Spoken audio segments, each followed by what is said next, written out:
Paramashivoham Om Nithyananda Paramashivoham Om Nithyananda Paramashivoham Om Nithyananda Paramashivoham Om Nithyananda Paramashivoham Om Nithyananda Paramashivoham Om Nithyananda Paramashivoham Om Nithyananda Paramashivoham Om Nithyananda Paramashivoham Om Nithyananda Paramashivoham Om Nithyananda Paramashivoham Om Nithyananda Paramashivoham Om Nithyananda Paramashivoham Om Nithyananda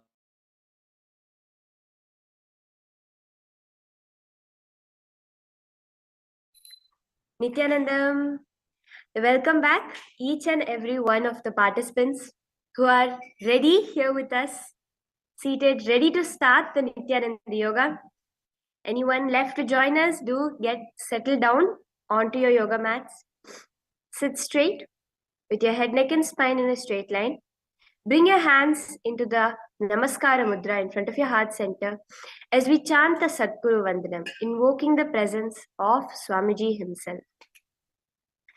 Nithyanandam Paramasukhadam Kevalam Jnanamurtim Dvandvatitam Gagana Sadrisham Tattvamasya Ekam Nityam Vimalamachalam Sarvadhi Sakshi Bhutam Bhavatitam Trigunarahitam Satgurum Tam Namami. Let us now chant the Shiva Mula Mantra. As beautifully Paramashiva reveals in the Akasha Bhairava Tantra, the significance of Mula Mantras. It says, just as a soul is there for a human body, the mantra is there for the Devatas. Therefore, they are known as Mantratma, the one whose soul is the mantra. The Mula Mantras we chant are the souls of the Devatas, the form of the Devata which we are invoking. So when we chant the Shiva Mula Mantra, we are starting this Nithyananda Yoga with the blessings of Paramashiva himself. So now, sit straight and we will be chanting the Shiva Mula Mantra internally 11 times. Om Ham Ham Shivaya Namaha. Om Ham Ham Shivaya Namaha. Om Ham Ham Shivaya Namaha. Om Ham Ham Shivaya Namaha. Om Ham Ham Shivaya Namaha. Om Ham Ham Shivaya Namaha. Om Ham Ham Shivaya Namaha. Om Ham Ham Shivaya Namaha. Om Ham Ham Shivaya Namaha. Om Ham Hum Shivaya Namaha. Om Ham Hum Shivaya Namaha. The next step of the ritual of Nithyananda Yoga is the Tattvachamanam, the ritualistic cleansing of the body, the world around us, and the cosmos itself. So now, do keep your Panchapatram and Uddharini, the spoon and the cup which we use for the puja, ready with some fresh water. And as each mantra is being chanted, there'll be 3 mantras chanted. Sip the water flowing through the base of your palm with your hands in the Gokarna Mudra, shaped like a cow's ear. Om Atmatattvam Shodhayami Swadha. Om Vidya Tattvam Shodhayami Swadha. Om Shiva Tattvam Shodhayami Swadha. Now wash your right hand with the water from the Panchapatram. Now, as the next mantra is being chanted, with the base of your right hand thumb, wipe your lips from the left to the right 2 times. Om Ham Hridayaya Namaha. Now wash your hand with the water from the Panchapatram.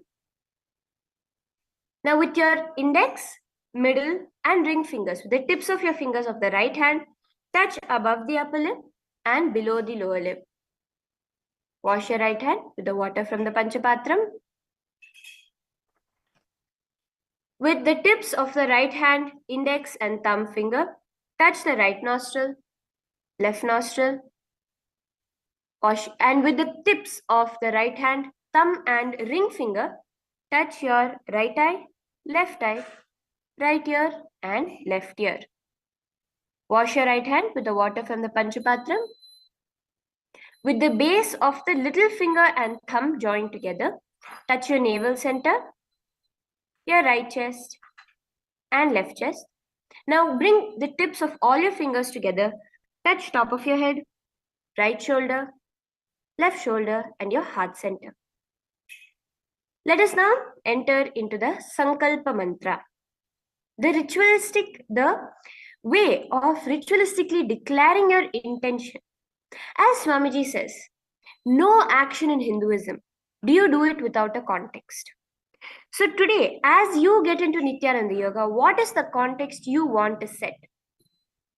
Beautifully, as we will be chanting in the Sankalpa, for the blessings of Swamiji himself, and by his blessings, manifesting a strong body which is completely healthy, limbs which are very powerful, a yogic body to manifest the powers of Paramashiva.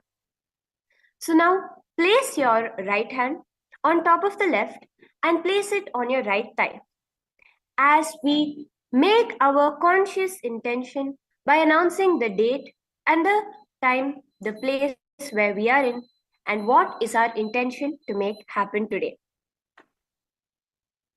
Om Mamopata Samasta Durita Kshayadvara Bhagavat Shri Nithyananda Paramashiva Prityartham Shri Nithyanandeshwari Paramashiva Shakti Sameta Shri Nithyanandeshwara Paramashiva Prityartham Cha Shubhe Shobhane Muhurte Adya Brahmanaha Dvitiya Parardhe Shri Shvetavaraha Kalpe Vaivasvatamanvantare Ashtavimshatitame नित्ययुगे प्रथमे पादे जम्बूद्वीपे भारतवर्षे भरतखण्डे मेरोः दक्षिणे पार्श्वे शकाब्दे अस्मिन् वर्तमाने व्यवहारिके प्रभवादीनां षष्ट्याः संवत्सराणां मध्ये शोभकृतनाम संवत्सरे उत्तरायणे श्रीलक्ष्मीवेङ्कटेश्वर ऋतौ मीनमासे शुक्लपक्षे चतुर्दश्यां शुभतिथौ स्थिरवासरयुक्तायां पूर्वा फल्गुनी नक्षत्र शूलयोग गरजकर्ण एवं गुणविशेषण विशिष्टायाम् अस्यां शुभतिथौ श्री कैलासोन्नत द्वादशान्त श्यामला पीठारूढ़ श्री मीनाक्षी सुंदरेश्वराभिन्न स्वरूप परशिवपुत्र रत्नकुमार गुरुमन्य तुल्यावतार श्री पार्वती स्तन्यपान लब्ध दिव्य ज्ञान विश्रुत सकल निगमागम सारभूत द्राविड वेद प्रवक्त्र श्रीमत् परमशिव करुणा समधिगत मुक्तामय चतुरश्रयान गीयमान छत्र चामर श्रीचिह्न काहलादि समस्त बिरदावल्यलंकृत ज्ञान विज्ञान चक्रवर्ती सर्वजन संग सद्यो निर्वाण दीक्षा व्ययापवर्गवर्ष विश्राणजीमूत परमत कलभ केसरी शैव सिद्धांत स्थापनाचार्य श्री राजाधिराज पांड्य महाराज गुरु क्षपण शाक्याधिमहांधकार निवारण ज्ञान भानु वीक्षणानर्हार्ह ध्वजोच्छेदन पूर्वक श्रीमत् वृषभध्वज स्थापक शैव समय कर्तृ सर्वज्ञ पीठारूढ़ श्री जगद्गुरु श्री ज्ञान संबंध देशिक स्वामी वागीश सुंदर माणिक्य वाचक स्वामिनाम अवतार भूत श्री ज्ञान संबंध स्वामी पुनरुद्धृत श्यामला पीठ सर्वज्ञ पीठ तृणवत्युत्तर द्विशततम गुरु महासन्निधान अरुणगिरि योगीश्वर परंपरागत अरुणाचल सर्वज्ञ पीठ गुरु महासन्निधान कैलास परंपरागत कांची कैलास सर्वज्ञ पीठ त्रयस्त्रिंशदुत्तर द्विशततम गुरु महासन्निधान कैलास परंपरा नित्योत्सव नित्य मंगल नित्य कल्याण नित्य रजित कैलास परंपरागत आदि कैलास नित्यानंद पीठ महासंस्थान महासिंहासन पीठ कर्तृ साक्षात् श्री परमशिव समुद्भूत कैलास परंपरागत वैवस्वत मनु इक्ष्वाकु हरिश्चंद्र भगीरथ श्रीरामचंद्र शूरसेन इत्यादि अनवच्छिन्न सार्वभौम चक्रवर्ती परंपरागत चतुष्षष्टि योगिनी मंडित चतुष्षष्टि संप्रदाय प्रवर्तक मनुधर्म शासन सूर्यवंश प्राप्त सर्वज्ञ पीठ सुरांगी साम्राज्य मूर्धाभिषिक्त चूड़ामणि साक्षात् श्री परमशिव समुद्भूत श्री कपिल महागुरु पुनरुद्धृत महानिर्वाणी पीठ अष्टोत्तर सहस्र श्री महामंडलेश्वर साक्षात् श्री परमशिव समुद्भूत श्री महागणपति समारंभ अनवच्छिन्न पीठाधीश्वर गुरु परंपरा प्राप्त अटल पीठ अष्टोत्तर सहस्रतम अष्टोत्तर सहस्र श्री अटल पीठाधीश्वर धर्म मुक्ति स्वर्गपुर स्वर्ण पीठ त्रयोविंश गुरु महासन्निधान कैलास परंपरागत आदिपीठ सर्वज्ञ पीठ जगद्गुरु श्री कैलास पुनरुद्धारक श्री कैलास परमाचार्य श्रीमत् परमहंस परिव्राजकाचार्य वर्य सच्चिदानंद प्रणव स्वरूप श्रोत्रिय ब्रह्मनिष्ठ श्रीमत् जगद्गुरु श्रीलश्री भगवत् श्री नित्यानंद परमशिव श्री ज्ञान संबंध Desika परमाचार्य स्वामिनां प्रीत्यर्थम्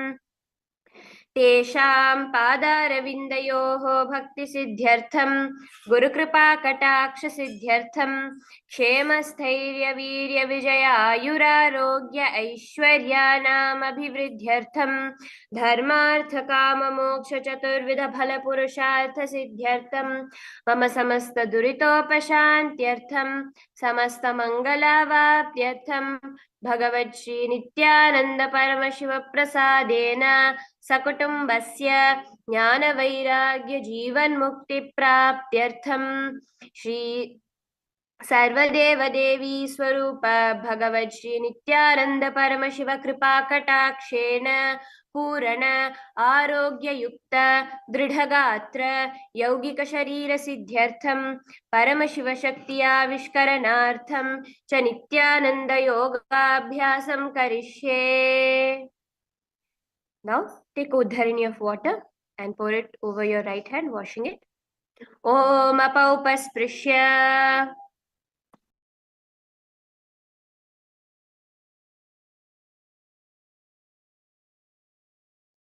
Now with that, let us get into the actual asana sequence itself. Of course, the Nithyananda Yoga does not just consist of asana, but has beautiful 12 components that we will be doing simultaneously. So just pay attention, be in awareness as you attempt to do each one of these 12 components. Do not worry if you feel that something is hard to do, you keep forgetting it. When you bring more and more awareness through just doing whatever you're able to of Nithyananda Yoga with the intention to manifest Paramashivatva, yoga in all its 12 components will just start happening through you. So with that context in mind, let us start doing it. The first asana is Sukhasana. Come to a comfortable cross-legged position. Sit straight, bring the index and thumbs together in the Bindu Mudra. Place it on your respective knees. Now, in Sukhasana, engage all three bandhas, which is together known as the Mahamudra Bandha. Individually, there is the Jalandhara Bandha, tucking in your chin to the chest, the Uddiyana Bandha, sucking in your stomach, and the Mula Bandha, clenching your perineum. Engage all three. Repeat the japa Soham in your throat center. As you breathe in and out, visualize flames licking up your spine in Samana Kumbhaka. Visualize Lord Paramashiva in your inner space. Sukhasana. Tat Sukhasanamityuktam Ashaktastat Samacharet. The next asana is Parvatasana. Now, bring your feet to the opposite thighs in Padmasana. As you bring your palms together in Anjali Mudra, raise them above your head. Keep your elbows straight. Again, engage all the three bandhas, tucking in your chin to the chest in the Jalandhara Bandha, sucking in your stomach in the Uddiyana Bandha, and clenching your perineum in the Mula Bandha. Continue with the Samana Kumbhaka, the Japa Soham, as you visualize yourself as Mount Kailash. Parvatasana. Athavakshe Mahadev Parvatasana Mangalam Yat Kritva Sthira Rupi Syat Shatchakradi Vilopanam. The next asana is Halipavasana. Now, in the same position, bring the soles of your feet together in front of you. Hold the left hand by the right hand and place your forehead onto the ground behind the heels. Engage all the three bandhas as you gaze at your nose. Visualize Swamiji, the Supreme Pontiff of Hinduism, in your inner space. Halipavasana. Purvam vidyahu me jano ubhay pagtali samputithano.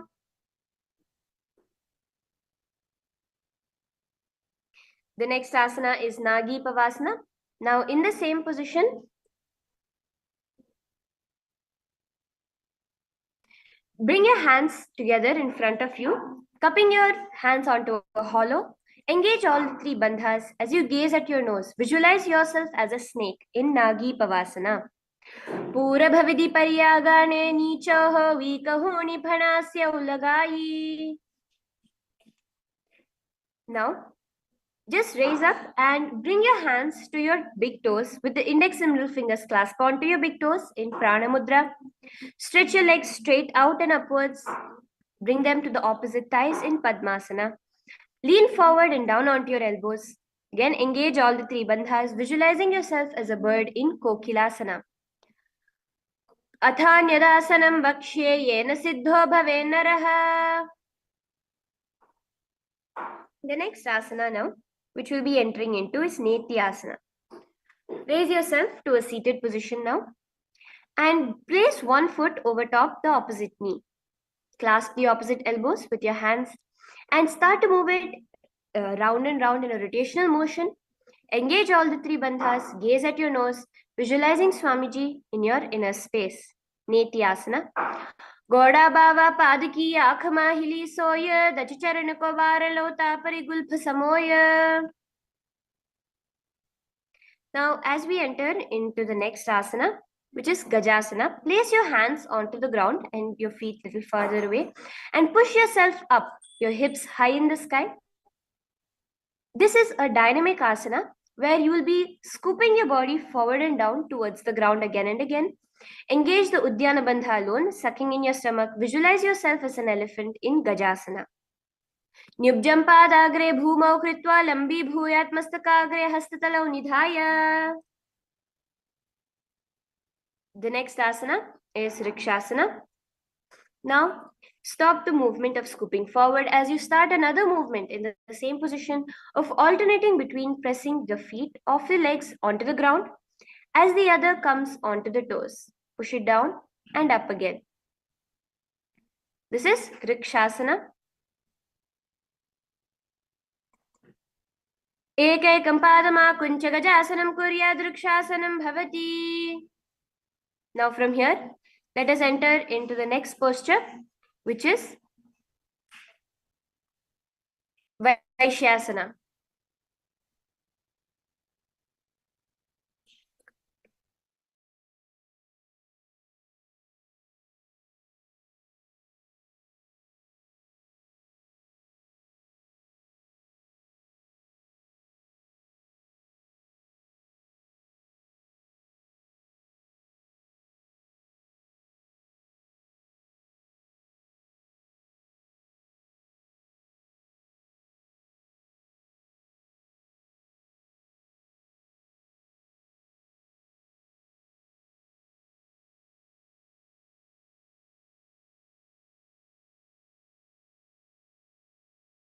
The next asana is Vaishyasana. Now coming into a standing position, raise onto the tips of your big toes and keep your head, neck and spine in a straight line. Continue to engage just the Uddiyana Bandha. Bring the index, middle and ring fingers to your heart center in the Hridaya Mudra. Visualize Swamiji in your inner space in Vaishyasana. Keshena Padayugalam Badhva Tishte Dadho Mukhaha. From here, we have a beautiful Karana, which we will be entering into, a dance movement where you will be bringing yourself into the Aramandi position. Remember this because this will be repeating again and again. Stand with your heels touching, toes facing outwards and knees bent. Keep both your hands at the chest, elbows parallel to the ground. Twist one knee towards your center. Raise it up and back across the body to the original position. As you're moving your leg, follow it with the hand up and across the body. Repeat this on the other side, the Urdhva Janu Karana. Now, the next asana is Bala Lingasana. In a standing position now, interlace your fingers from outside in the Sarvava Shankari Mudra. Hold on to your knee, pulling it up towards your chest.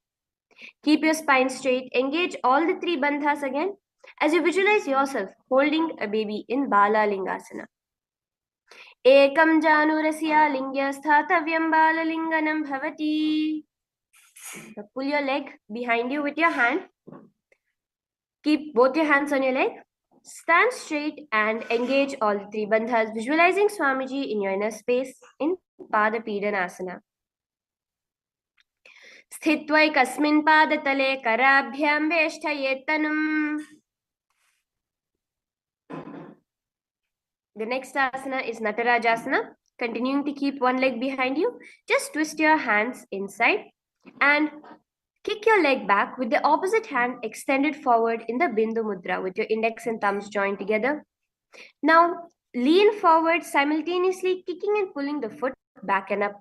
Here in Natarajasana, visualize yourself as Lord Nataraja, the dancing form of Paramashiva.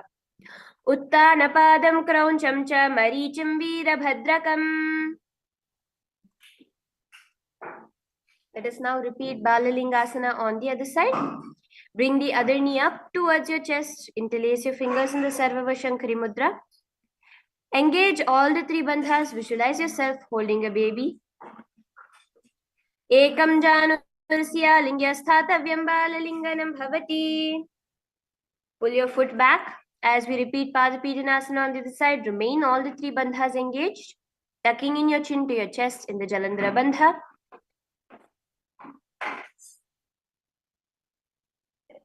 Sucking in your stomach.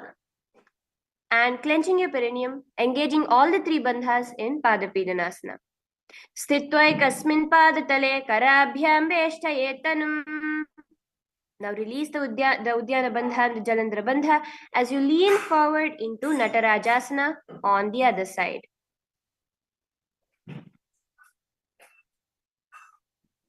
Tanapadam krauncham cha marichim veerabhadrakam.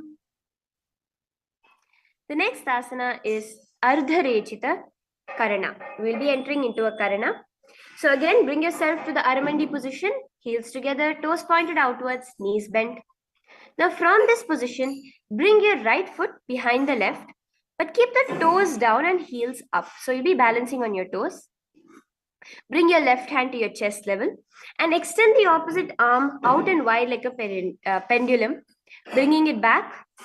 As you're moving your arm, move the fingers one by one inwards towards the palm as it comes inwards and then outwards as you move your hand out. Now, from here, place your right hand over the nose, uncross your ankles. Repeat this on the other side, crossing the other foot behind. Let the other hand extend out as a pendulum. Bring it to your nose and uncross your ankles. From here, we are going to be entering into a very beautiful and powerful meditation, which is the skeleton dance. Now, this is a very, very powerful process Swamiji has revealed to completely cleanse the muscle memory. Any pattern sitting within your muscle memory can just be removed by this simple meditation. So now, stand straight, close your eyes, and start to visualize yourself as a skeleton. Pure bones. There's nothing else. No organs, no muscles, blood, veins, capillaries, nothing. Not even skin, just pure bones. Close your eyes and visualize yourself as this. And start to shake your body intensely. Intensely move every muscle in your body. Move your whole body vigorously. As you visualize yourself as a skeleton throughout all those patterns from your body.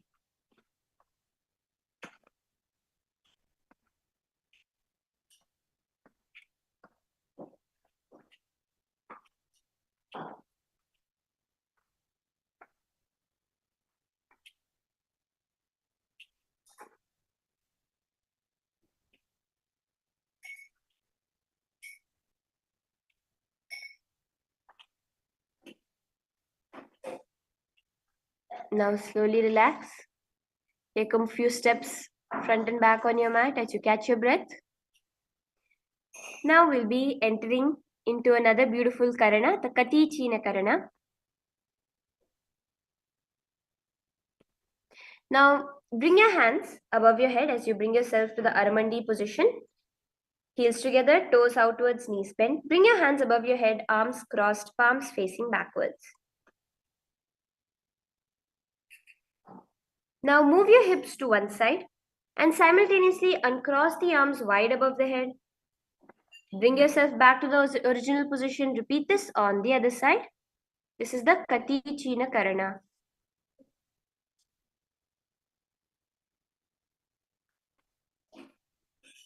The next is Tadasana. So stand tall on the tips of your toes. Raise your hands up above your head as you bring your arms parallel to your ears. In Tadasana, visualize yourself as tall as a palm tree as you engage all the three bandhas. Mahamudra Baddha Konau Tadasana Vibhedakan Vinottanam Sada Kuryadantarvatni Patipriya.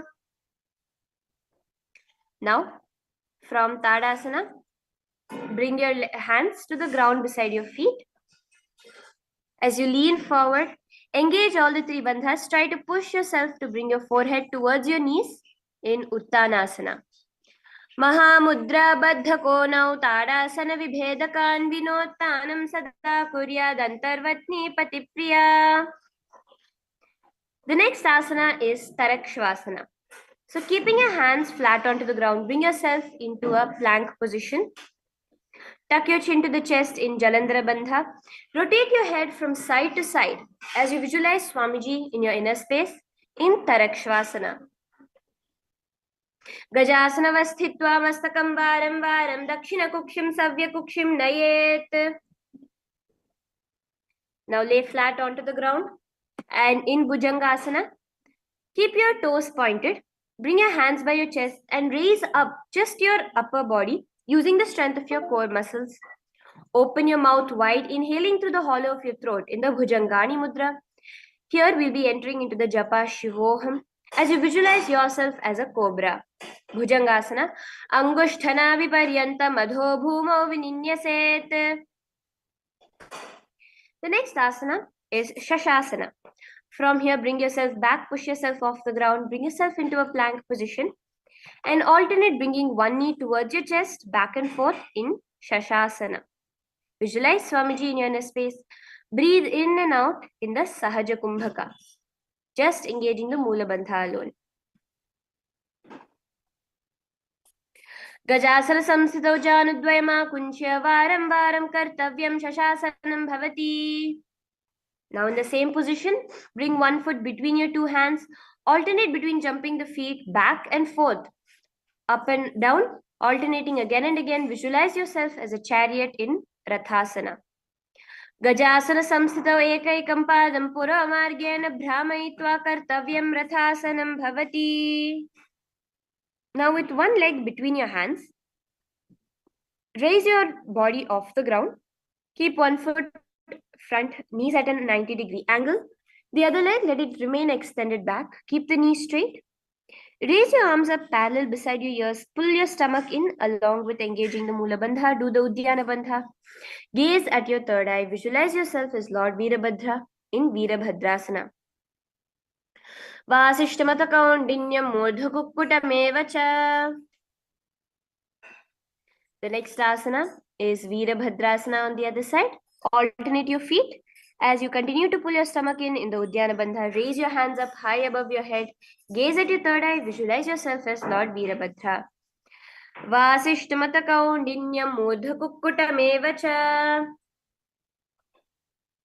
Now come to a standing position as we enter into Vrikshasana.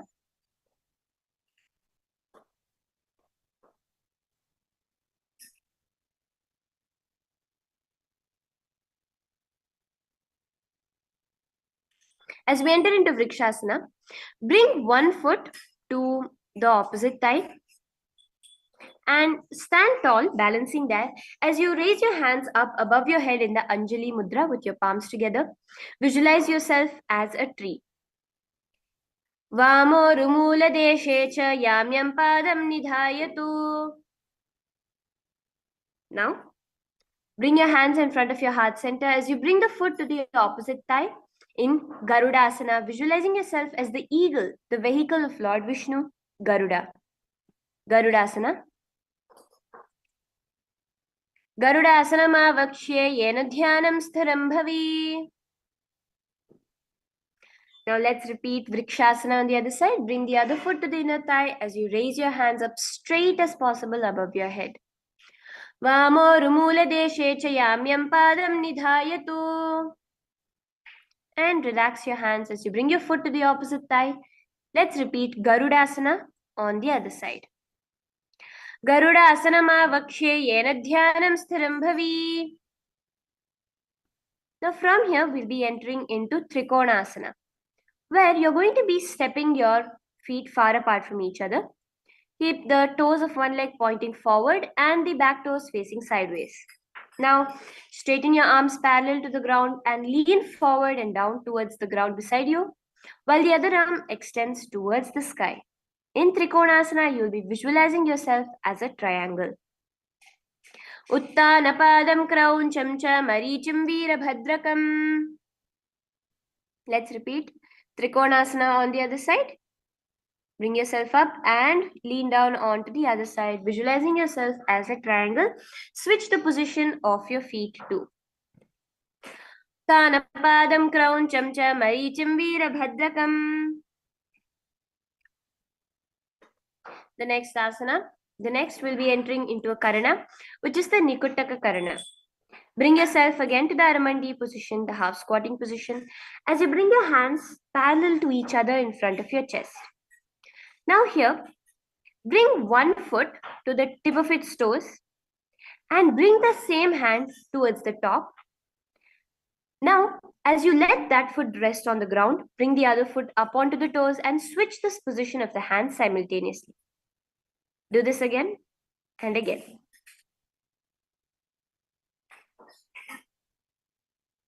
The next is Angushtasana. So now, from a standing position, lower onto the tips of your toes. Sit on the back of your heels, keeping your knees and palms together in Angushtasana. Here we have the beautiful Kumbhaka, which is the Brahmari Kumbhaka, where you will be subtly buzzing like a bee in your inner space. Here the japa will also continue of the japa of Sadashivoham will start. Angushtasana. Kabanda asanamittyahuhu gorakshasanam. Now stretch leg one foot out as you bring your hands to the ground, balancing that. Now place your palms, just the tips of your fingers on the ground, palms facing forward in the Varam Mudra. Just engage the Mula Bandha alone. Visualize Swamiji in your inner space. Buzz like a bee. Throughout this series of asanas, Saurasana. Prasarya ikam padatalam samsthapya tvekapadakam. Now raise one hand and bring it towards your toes, clasping your large toe in the Prana Mudra with your index and middle fingers. Bring the other hand to the opposite heel as you balance there in Vidhunanasana. Gulbhastita upadamekam prasarya tatpadagram samsprishe tatkarena. Let's repeat Saurasana on the other side.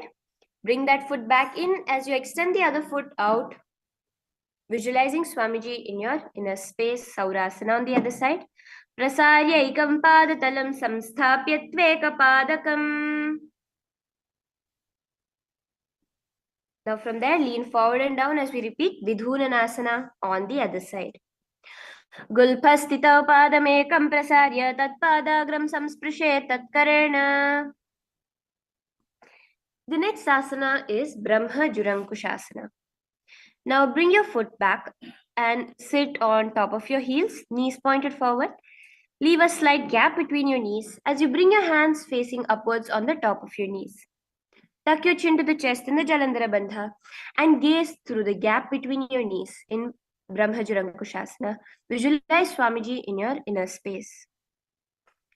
Daup phana pani hoya vaise, edi do guda nivese, korpagathalyanki mahili, ayas mahira shemili. The next asana is Kapilasana. Now spread your knees wide apart and place them on the ground with your toes tucked. Rest your hands on the top of the thighs. Pull your stomach in and up in the Uddiyana Bandha as you gaze at your nose. Visualize yourself as Kapila Mahamuni. Ubhay pagthali samatahirave tinko mahili kor milave.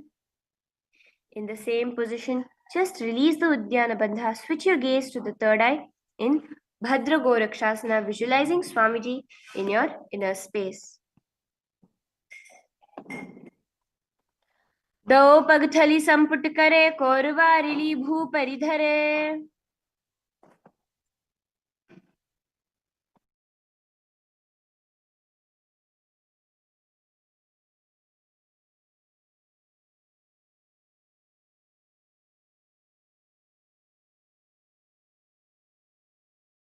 Now raise your knees off the ground, balancing on your toes as we enter into Suryasana. Bring the thumbs and little fingers together in the Padma Mudra and raise your arms up straight above your head. Gaze through the gap between your palms. Suck your stomach in the Uddiyana Bandha. Visualize Lord Surya in your inner space in Suryasana. Edi do gudatariyane phana pani bhetak punithane. Now relax onto the ground. Sit with the toes flat. Sit on top of your heels. Keep your hands over the knees. Lift your tongue up against the roof of the mouth in the Manduki Mudra. Now you can relax from doing the Brahmari Kumbhaka. Just breathe in and out in the Sahaja Kumbhaka as you visualize yourself as a frog in Mandukasana. Padatala uprishtha deshe angushte dve cha samsprishet.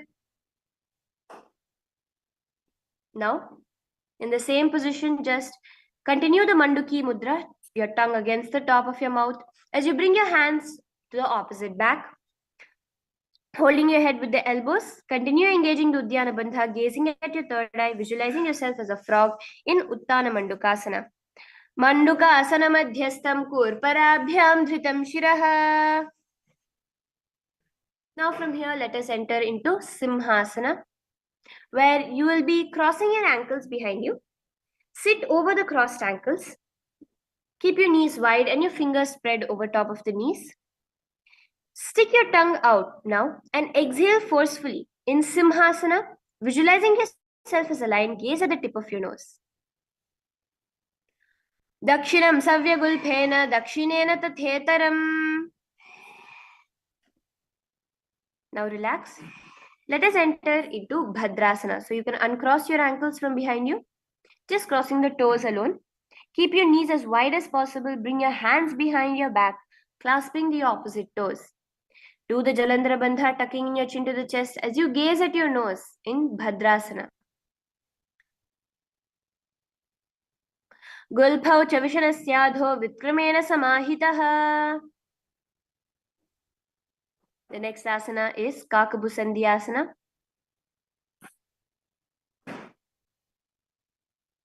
Now come up to a squatting position. Keep your feet completely flat on the ground towards each other. Open your knees up wide. As you lean your chest in between your knees, clasp your hands around your back. Interlace the fingers in the Parashumudra. Gaze at your nose. You can restart the Brahmari Kumbhaka here, buzzing subtly like a bee in Kakabusandhyasana. Prathame vesak ukadithane do hatha pagam vichi ane. Now place your palms onto the floor and unclasp your hands from behind you. Keep your palms shoulder width apart, fingers spread out for balance. Now slowly bring your knees to the back of your arms and lean forward, lifting your feet off the ground. Visualize Swamiji in your inner space in Kani Pavasana. Asana ka gunashi dushita hoi to achi hoi. The next asana is Kapali Asana. Now bring your head onto the ground with your palms spread in a tripod position. Bring your feet up straight above your head. Gaze at your nose, visualizing Swamiji in your inner space in Kapali Asana. Sisha Sisha Dharti Teki Pagadau Miliva Uncha Kukare.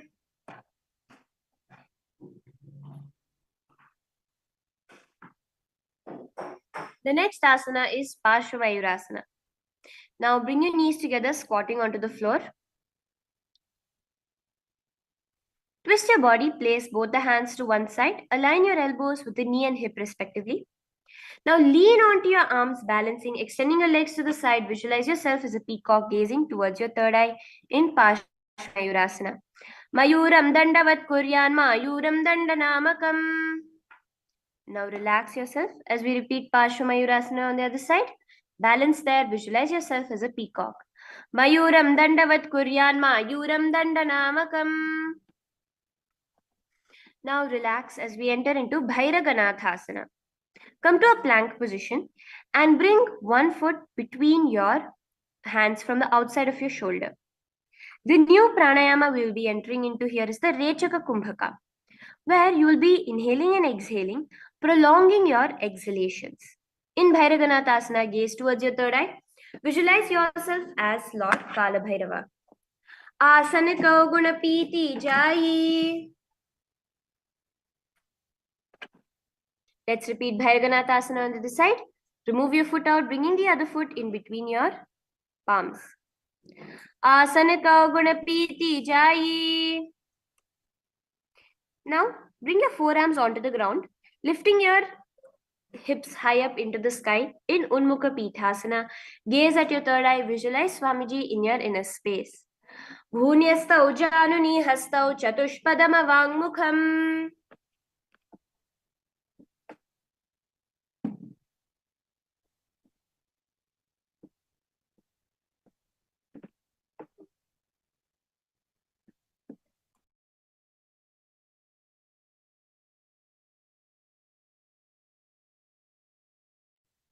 The next asana is Vasishthasana. So from the Unmukha Pithasana position, you can bring yourself onto one hand. Keep your knees and feet straight off the ground. As you raise your hips up, gaze towards the sky. Visualize yourself as Rishi Vashishta. Vasishthasana. Urdhva Kukkuta Vasishtha Marichihala Matsyakam. Now turn around, bringing the other hand to the ground. Raise the other hand up high to the sky. Urdhva Kukkuta Vasishtha Marichihala Matsyakam. The next asana is Anjani Asana. Come to a seated position now.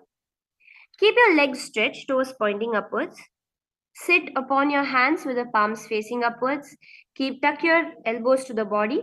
Keep your spine straight. Do the Jalandhara Bandha. Gaze at your nose, visualizing yourself as Lord Hanuman in Anjani Asana.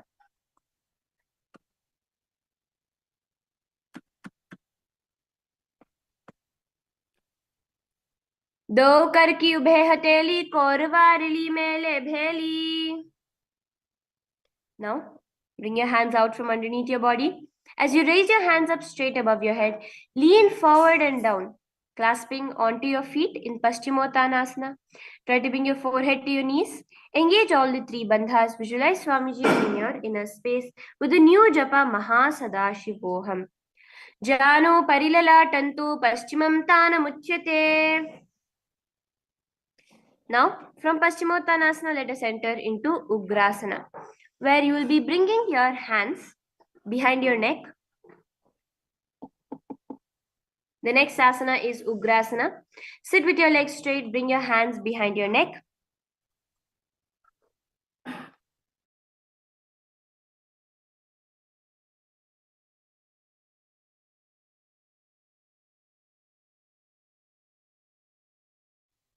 The next asana is Ugrasana. Sorry for that.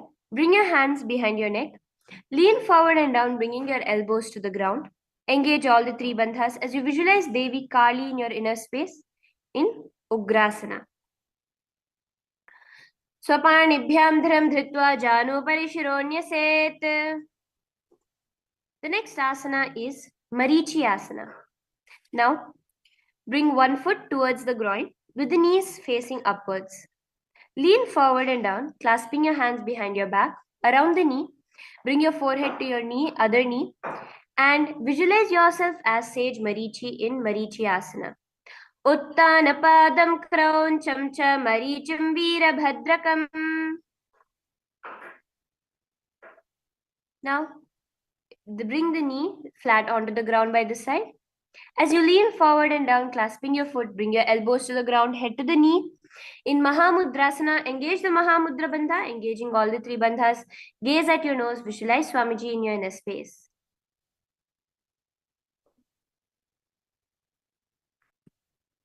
Davam pagaki edi joy sivani ani lagave soy dachna padalam bauj pasare tame ane kanka sithane.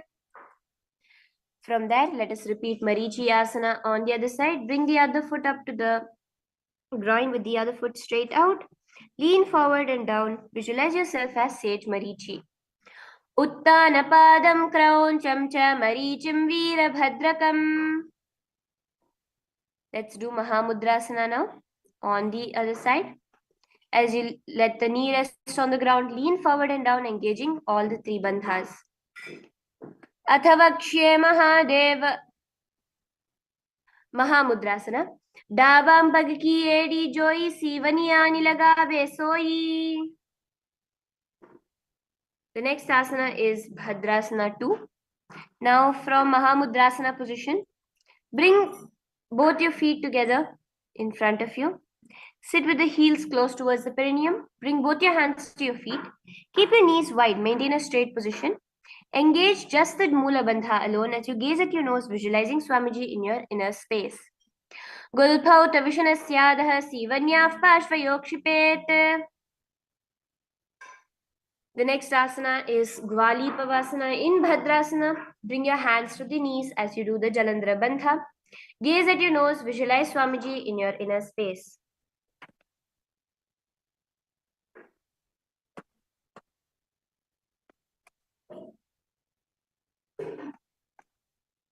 पूर्व चरपट चौक कहियो सोई, वाही विधियो कीजी सोई. The next asana is Joni Asana. Now extend your feet slightly away from your body. Bring your hands to the insides of the soles of your feet and lean forward and down, bringing your forehead to the feet. Gaze at your nose. Visualize the Yoni Mandala in your inner space.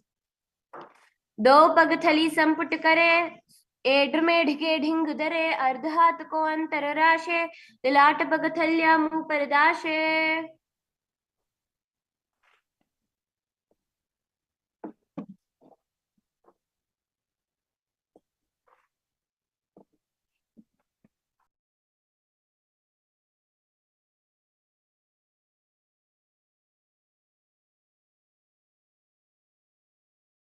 The next asana is Midaki Bhavasana.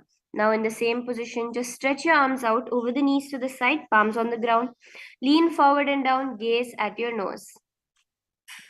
Pura bhavidi pari pagathali samputa shole yedi mili rashe.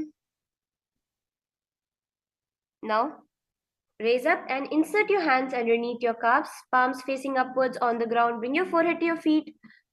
Gaze at your nose, visualizing Lord Surya in Siddha Samadhi Asana. दो पग थली संपुट करे, सोले मेढ़ आगा में धरे. Now raise up back into a seated position. Bring your feet close to your perineum. As we do the Chinaki Pavasana, keep your hands underneath, back of the hands on the ground, opening up your foot like a book facing the sky. Gaze at your nose, pressing your elbows onto the thighs. Visualize Swamiji in your inner space. दो पगा की एड़ी धरती मगिवा मेड़ लगावे. The next asana is Charapata Chokasana. Now, bring your hands up to your knees, pressing them down onto the ground gently. Suck your stomach in the Udyana Bandha, gaze towards your third eye. Do pagathali samput dhare, agane karjor pasare. The next asana is Bhairavasana. Now, continue to engage the Udyana Bandha, sucking in your stomach. As you bring the soles of your feet together, the knees wide. Lift your heels up, bringing the toes down onto the ground. Try to bring your knees to the ground. Pull your stomach in and up, placing your hands on top of your knees in the Bindu Mudra, index and thumbs touching. Visualize yourself as Lord Kala Bhairava in Bhairavasana. Gulbhav sampirya chanyonyam vitkamenothhitam shanaihi. Now, in Samanasana, sit with one heel at the perineum. Lift and hold your other foot, pulling the sole of the foot onto your chest. Gaze to your third eye as you visualize Swamiji in your inner space in Samanasana. Samanasana ma vakshe siddhamantradi sadhanat. Now bring your foot to the opposite shoulder, to the respective shoulder, and raise your other foot upwards and straight as we enter into Apanasana. Keep the ground, hands on the ground, gazing towards your third eye. Kevalam padame kancha skandhe charopya yatnataha. Let's repeat Samanasana on the other side. Bring the foot towards your chest, gaze at your third eye. Samanasana ma vakshe siddhamantradi sadhanat. And let us repeat Apanasana on the other side, bringing the foot to your shoulder and stretching the other foot up high into the sky. Kevalam padame kancha skandhe charopya yatnataha. The next asana is Gomukhasana. Now, in a seated position, cross one leg over the other, align the knees to the center of your body. Here we have the Shitkari Pranayama, where as you are inhaling, you'll be sucking in through your teeth, making a hissing sound in the Shitkari Pranayama. Exhale through your nose. It's very cooling. Do the japa from here of Om Nithyanandoham. As you visualize the face of a cow, gaze at your nose, bringing your hands to the top of the knees. Gomukhasana. Savye dakshina gulphanto prishtapashve niyojayet. Now in the same position, bring your feet Bring your hands to your feet. With your hands in the Prana Mudra, with your index and middle fingers clasped onto the toes. Sucking in your stomach in Uddiyana Bandha, visualize yourself as Rishika Anasuya, glowing with golden skin. Dachina godo nicho thane vavonta ke upar aane. In Anusuyasana 2, clasp your hands behind your back in the Parashumudra, interlacing the fingers as you lean forward and down over your knees, trying to bring your nose towards the ground. Gaze at your nose. Visualize yourself as Rishika Anasuya, glowing with golden skin. Jimana goda ki sandhi uparida va goda ki sandhi milai rashe. The next asana is Garudasana 2. Now sit on the ground with one heel pressed against the perineum. Keep the other foot in front of it and the knee pointing upwards. Bring your hands to your respective knees. As you visualize yourself as Lord Garuda, gaze at your nose in Garudasana 3. Dava in Garudasana 2. Davam pagamodi edi mahila gulpamula dwarini chede. Now, bring your hands behind your head, clasped in the Parashamudra. As you bring your elbows outside of the raised knee, visualize yourself as Sage Narada, gazing towards your third eye. Pishtiju vama pagathali keri, bhuparita hilagave pheri. Now, slowly bring your elbows out from the raised knee. As we enter into Matsya Pitakasana, raise one foot to the opposite thigh, the raised knee thigh, and clasp your shin with the opposite hand and the hand stretched out, clasping your toes in the Prana Mudra. Gaze at your nose, visualizing Matsyavatara, the fish form of Bhagavan Mahavishnu.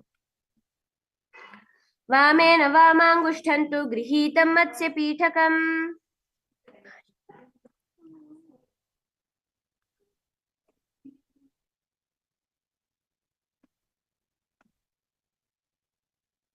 The next asana is Gomukhasana. Now let's repeat Gomukhasana on the other side. Crossing your knees over each other, visualize the face of a cow gazing at your nose. Bring your hands to the top of the knees. Savye dakshina gulbhanto prishtapashve niyojayet. Let's repeat Anusuyasana 1 on the other side. Bring your hands to your toes. Suck your stomach in the Uddiyana Bandha. Dachina godo nicho thane vavonta ke upar aane. And lean forward and down, repeating Anusuyasana 2 on the other side. Gaze at your nose with your hands behind your back. Jivana goda ki sandhi uparidava goda ki sandhi. The next asana is Garudasana 3. Let's repeat Garudasana 2 on the other side. Sorry. Gaze at your nose.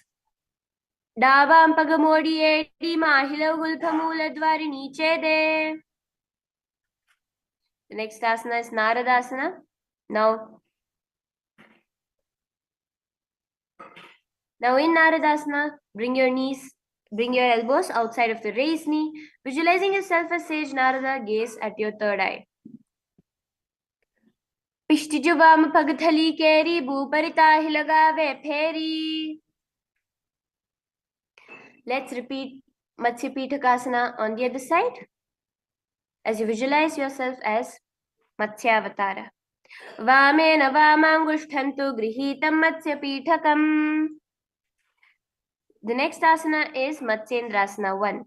So now, in the same position, just place the opposite foot on the ground on the far side of the opposite thigh. Twist, bring your elbow outside the raised knee. Keep the raised arm by your neck. Turn your head back, gaze towards the third eye, visualizing Matsyendranatha in your inner space. Udaram paschimabhasam kritva tishtati yatnataha. Now let the hand go down. As you bring the other hand towards the head, visualize yourself as a camel. Continue to gaze at your third eye in Kubasana. Asana ka guna jholo jaye. Now stretch both your hands out onto the ground, visualizing Matsyendranatha in Matsyendrasana 2, gaze at your third eye. Matsyendra Pitham Jatara Pradiptim Prachanda Rukmandala Khandanastram. From here now, switch your legs around as we repeat Matsyendrasana on the other side. Bring one hand to your neck. Udaram paschimabhasam kritva tishtati yatnataha. Switch your hands around. Visualize yourself as a camel in Kubasana on the other side. Remember, during these three asanas, gaze at your third eye. Asana guna jholo jaye. Stretch both your hands out straight.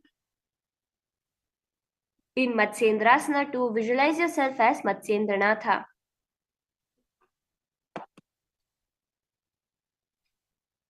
Matsyendra-pītham jatara-pradīptim prachanda-rukmandala-khandanastram. From here now, let us do Padmasana. Now bring your feet to the opposite thighs.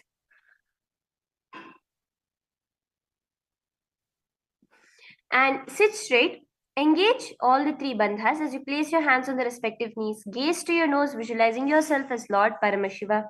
Here we have a new pranayama, which is the Shitali Kumbhaka. As you're inhaling in the same way, through your teeth. As you do the Shitali Kumbhaka, inhale through your teeth without creating the hissing sound. Padmasana. Asanam vividham proktam padmam vajrasanam tatha. The next asana is Padmasana 2. Now in the same position, cross your hands over your feet, clasping the opposite toes in the Prana Mudra. Visualize yourself as Devi Parvati in Padmasana 2 with the japa Om Nithyananda Mahasadashivoham. Uttana Ucharanau Krutva Uru Sansthav Prayatnataha. Now, in the Padmasana position as we enter into Kukutasana, place your hands between the gap of the thighs and the calves. Place your palms flat onto the ground and raise yourself up off the ground as you visualize yourself as a rooster. Breathe in and out in the Sahaja Kumbhaka. Padmasanam susamsthapya na anurvorantare karo. The next asana is Baddha Keki Asana. Now in the Padmasana position, raise on top of your knees. Place your palms on the ground, fingers pointing towards yourself. Keep your elbows together, pressed against the navel. Slowly lean forward, raising your knees off the ground. Find your balance. Visualize Swamiji in your inner space in Baddha Keki Asana. Dharamavashtabhyakarayadvayena tatkur paristapita nabhipashvaha. In the same position, stretch your legs back, balancing there in Mayurasana. Visualize yourself as a peacock. Athavakshe Mahadeva Mayurasana Muttamam. Now slowly come flat onto the ground. Keep your feet pointing outwards apart from each other. Forehead on the mat. Clasp your hands behind your neck in the Parashamudra and hold. Visualize yourself as a crocodile in Makarasana. Adhyashashete hridayam nidhaya bhumau cha padau cha prasaryamano. The next asana is Shalabhasana. Now, in the same position, bring your hands to the ground beside your chest. As you raise your legs up high, bringing your thighs off the ground, using the strength of your core, visualize yourself as a locust in Shalabhasana. Adhyashashete karayugmavaksho bhumimavashtabhya karayostalabhyam. Relax back onto the ground now. Lay on your stomach. Bring your hands to your feet, pulling the feet down to the ground beside the hips. Visualize yourself as a camel in Ushtrasana.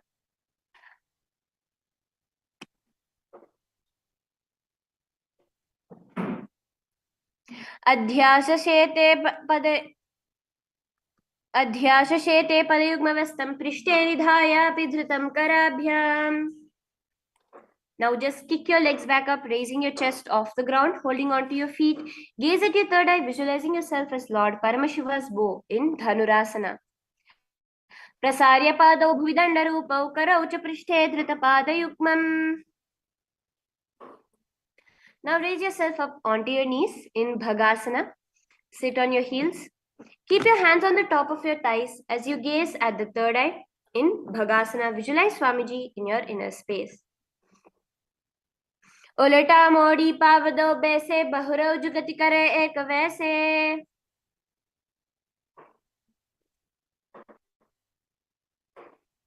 The next asana is Gohyasana.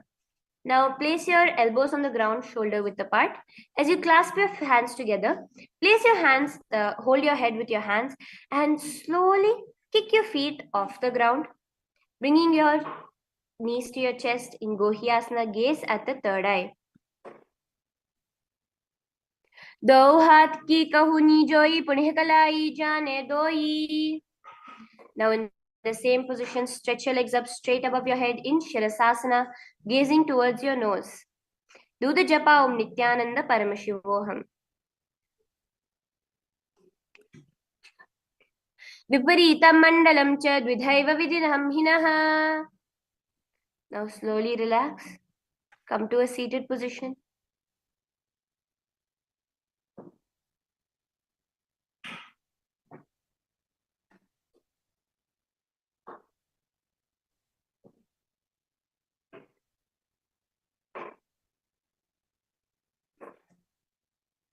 Now keeping your hands behind your calves, stretch your legs upwards. Bring your forehead to the knees, coming to a vertical position in Phodhyasana. We have a new Kumbhaka here, the Bhastrika Kumbhaka, where you will be exhaling forcefully like a bellows. Visualize Swamiji in your inner space in Phodhyasana. दो हाथ पग बाहर आने गोड़ा तरे कांक सीठाने. Now bring your hands to the opposite shoulders, keeping your legs straight. Visualize yourself as a mace as you gaze at your third eye in Parighasana. Uttanam shayanam kritva padau militva prasarya. Bring your elbows onto the ground now as we enter into Naukasana. Visualize yourself as a boat gazing towards your third eye. Uttanam shayanam kurparabhyam bhumam avashtabhya hastau nitambam nidhaya. Now from that, scoop your feet up underneath your heels, pulling them towards the chest. Keep your spine straight, gaze at your nose, visualize yourself as Lord Rudra in Rudrasana. Pagathali samput karihatasya paga uchai. The next asana is Unmukha Pithasana. So now lay flat on your back with your feet on the ground, knees pointed upwards. Place your palms by the fingers by your feet. As you raise your hips up high into the sky. Engage the Jalandhara Bandha as you gaze at your nose in Unmukha Pithasana 2. Urdhve jajanuni kritva shaidvodmam kam tatha. Now lay flat onto the ground as we enter into Shavasana. Keep your palms facing upwards. Be completely unclutched from any movements of the body and mind. Let your body remain dead as you visualize Swamiji liberating you. Do the Shakti Chalan Mudra as your awareness travels through your body in Shavasana. Atha Shavasanam Uttanam Shavavad Bhumau Shayanam Tu Shavasanam Shavasanam Shranti Haram Chitta Vishranti Karakam.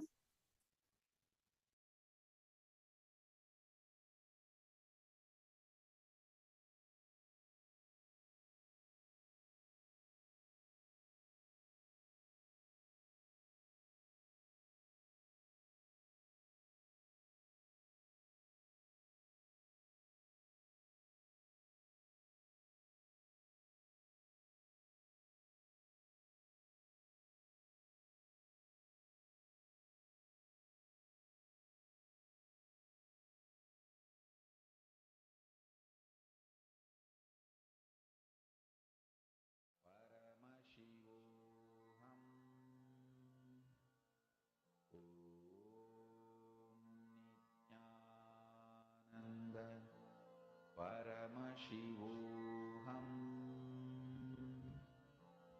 Om Nithyananda Paramashivoham Om Nithyananda Paramashivoham Om Nithyananda Paramashivoham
Om Nithyananda Paramashivoham. Now slowly start to move your hands and legs. Move around on your mat. As you come up to a seated position,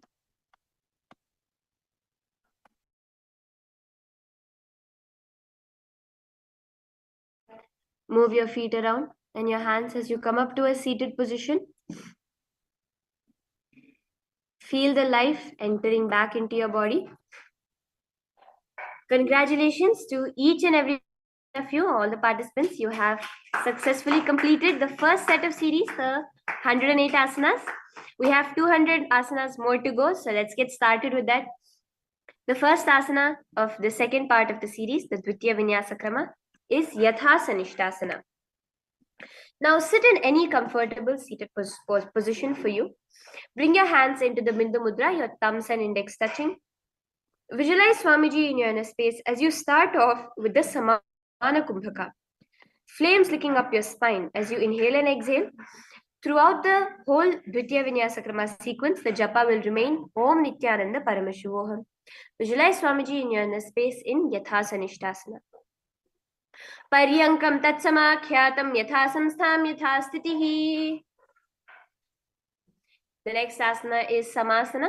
Now cross your feet together and bring your hands into the Bindu Mudra, remaining on top of your knees. Visualize Swamiji in your inner space in Samasana. Idanim Garbhininam Yogabhyaso Yatha Laghagu. As we enter into Muktasana, place your left foot against the genital region, the right foot on top of the left. Keep your hands facing downwards on the top of your knees. Gaze towards your nose in Muktasana. Nipidyasi vinim sukshmam dakshinetara gulphataha. Now in the same position, just switch your gaze to the third eye in Siddhasana. Sthanam yamitendriyo chaladrisha pashyan bhruvorantaram chaitan mokshaka patabhed janakam Siddhasanam prochate. Remaining in the same position, just engage all the three bandhas along with the Mula bandha. Suck your stomach in and tuck your chin to the chest. As you switch your gaze to the ground in front of you in Siddhyasana. Vamapadiki edi jano sivani madhita sakothano. Just now, release the Jalandhara bandha and the Udyana bandha, keeping the Mula bandha engaged. Bring your hands to the Bindu Mudra. As you switch your gaze to the third eye, visualizing yourself as Lord Rudra in Rudrasana 2. Vamacharana paridachina rakhe ekajukati asa vididakhe.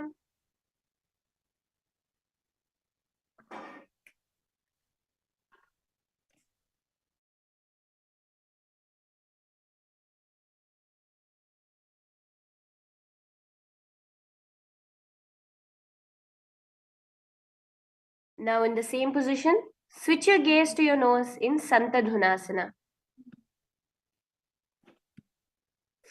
Asana ka guna manaki chanchalata meter. Now, in the same position, just moving your hands to bring one palm over the other, resembling a lotus flower in the Samputa Mudra. Visualize Swamiji in your inner space in Siddhasana 2. Rijukaya samasinaha siddhasanamudiritam. Now, bring your hands to your face in the Shanmukhi Mudra. As you bring your little fingers beneath the bottom lip, ring fingers above the upper lip, middle fingers closing the nostrils, your index fingers over the eyes, thumbs closing your ears. Visualize Swamiji in your inner space in Bandhayoni Asana. Yatra madhye mahadeva bandhayonyasane shrino. The next asana is Virasana. Now place one foot on the thigh, the other foot underneath the opposite thigh. Touch your thumbs and index fingers together on top of your knees in the Bindu Mudra as you embody a space in state of bravery in Virasana. Ekam padamathai kasmin vinyasyoruni samsthitaha. Now, as we move into Valmikasana, bring your left heel underneath the thigh as your right foot rests on top of the left leg, toes by your knee. Hands on your knees with the thumbs and index fingers touching as you gaze at the third eye. In Valmikasana, visualize the great sage, the Adi Kavi, the first poet and author of Ramayanam, Rishi Valmiki. Dava pagaki pagathali puni ede hai joya. Now in the same position, just switch your gaze to the nose as you visualize the Yoni Mandala in your inner space in Joni Mudrasana. Bamapadaki pagthali jahi mahili kori. In the same position now, just switch your gaze to the third eye in Yoni Asana, visualizing the Yoni Mandala in your inner space. Yonyasanam parvatena yogam yoga phale nilam. Now, from here, let's move into Bhadrasana 3. Bring the soles of your feet together in front of your body and hold it with both the hands. Bring your knees towards the ground as you gaze at your nose, suck your stomach in the Uddiyana Bandha, visualizing Lord Veerabhadra in your inner space in Bhadrasana 3. Gulpau Chavishanasyadas Sivanyaf Pashvayokshipet. As we enter into Aghorasana, bring one hand covering your mouth as you do the Khechari Mudra. Gaze to your third eye. Close the left nostril with your index finger, inhaling through the right nostril. Now in the Abhyantara Kumbhaka, close both the nostrils, hold your breath, and exhale through your left nostril. Repeat this on the other side throughout, visualizing yourself as an Aghori. Aghorasana. Purva kaho bhishrika joi vahi vidhi jo kije soi. The next asana is Kaneri Pavasana. So you can bring your feet slightly further away from your body as you rest your elbows on the heels. Rest your chin on the palms.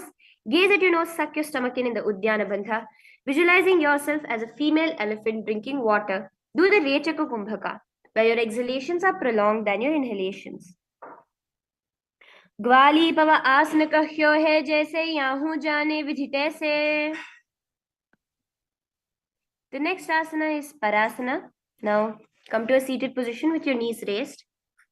Bring your arms between the thighs and the calves. Interlace your fingers, bringing your feet off the mat in Parasana.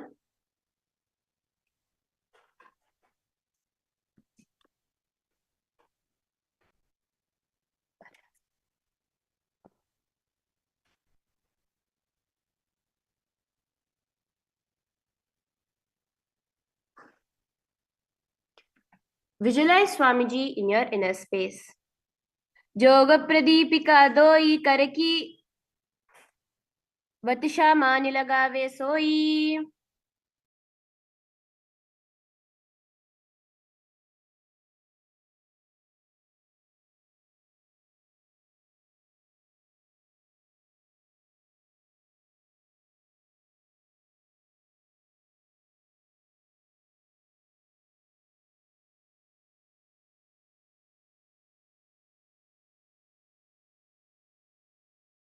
Now from here, bring your hands out from underneath your calves as you clasp your feet in Gopi Chandasana, bringing your feet towards your chest. Keep the toes at the groove in the throat. Keep your chin on your hands as you gaze at your nose, embodying the state and space of a king in Gopi Chandasana. Purav vidhi pagaka angutaka thakaru parashe. Now, in Udarasana, interlace in the same position, just bring your hands underneath your calves. Bring your feet back to your chin, resting your chin on your hands. In Udarasana, gaze at your nose. Do pagathali samputithane. Raise your feet up towards your head as we enter into Vishishtasana. Visualize yourself excelling in everything.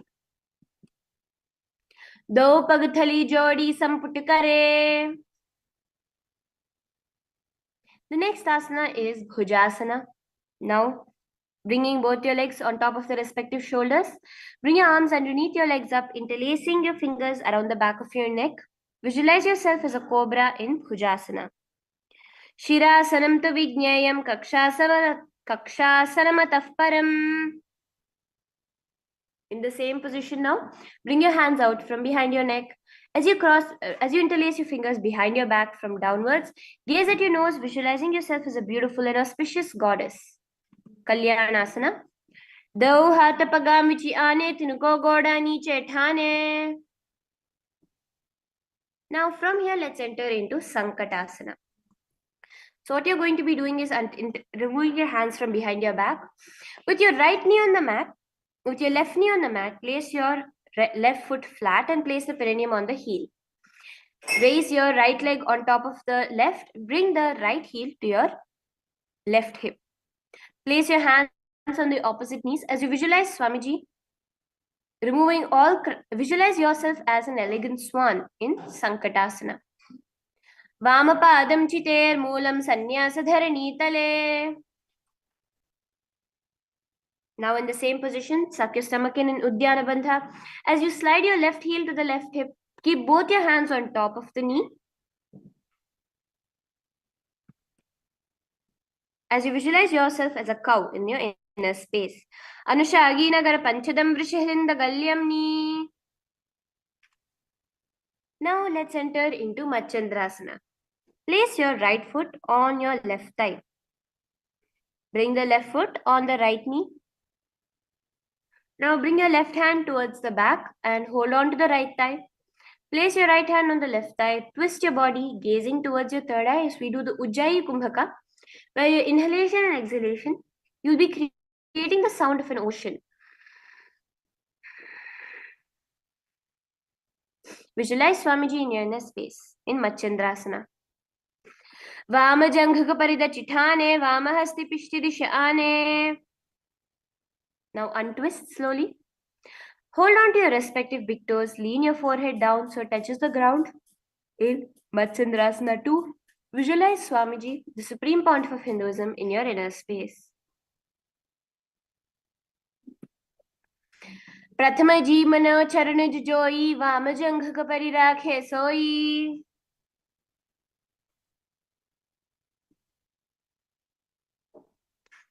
The next asana is Guru Asana. Now,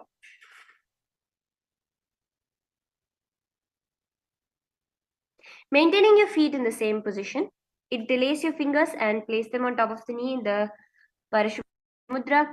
Engage the Mahamudra Bandha, sucking in your stomach in Uddiyana Bandha, tucking your chin to the chest in the Jalandhara Bandha, and clenching your perineum throughout in the Mula Bandha. Visualize Swamiji, your Guru, in Guru Asana. Urumule Itrapadasya Kanishtika Pradeshe. Let us now repeat Sankatasana on the other side.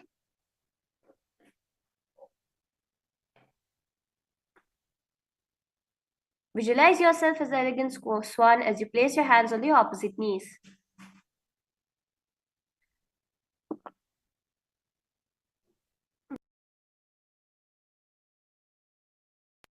Vamapadam chiter moolam sanyasya dharani tale. Slide your leg out.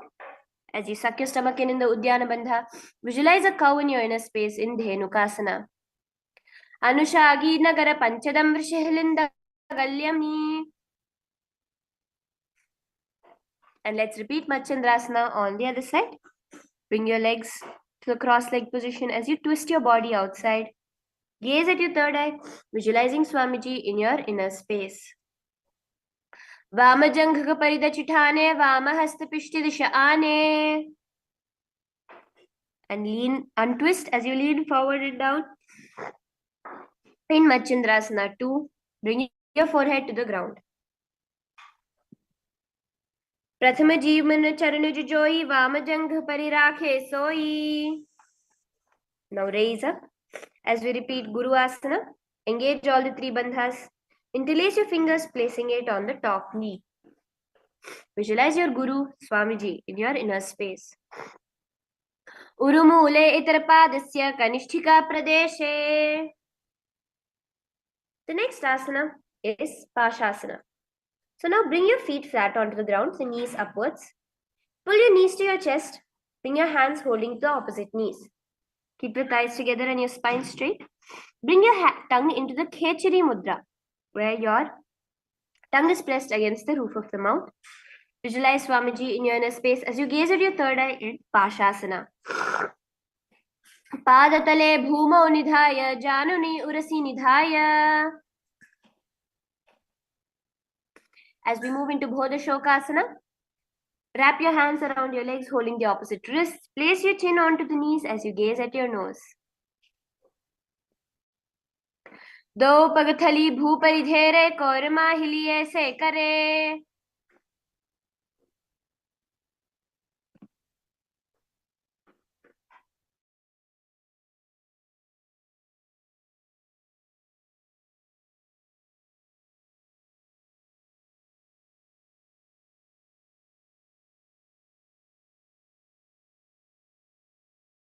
The next asana is Kurakatasana.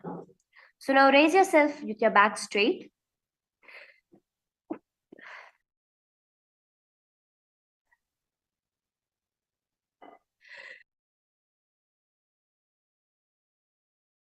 As you bring your hands underneath your knees, clasping onto the opposite elbows, gaze at your nose in Kurakatasana.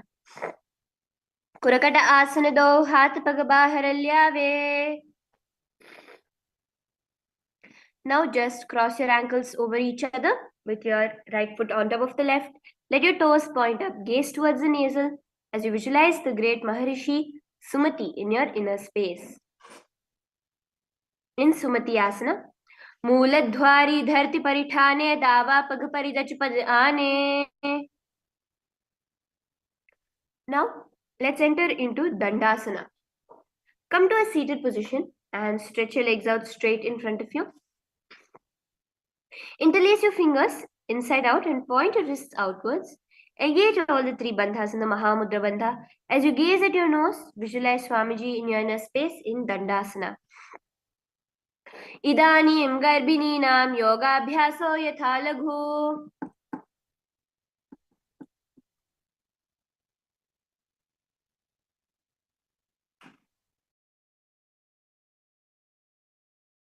Is Arambhasana.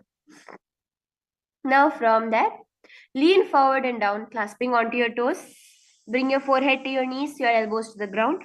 Start the Nadi Shodhana Pranayama, inhaling through the left nostril and exhaling through the right. Visualize Swamiji in your inner space in Arambhasana.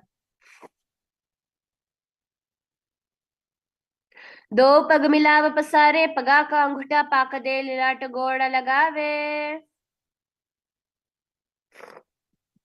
Now from that, into Bhidokasana, slightly bring your knees up and lean forward and down, wrapping your hands around your calves.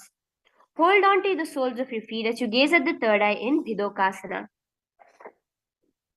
Prathama Bese Dau Pav Pasari.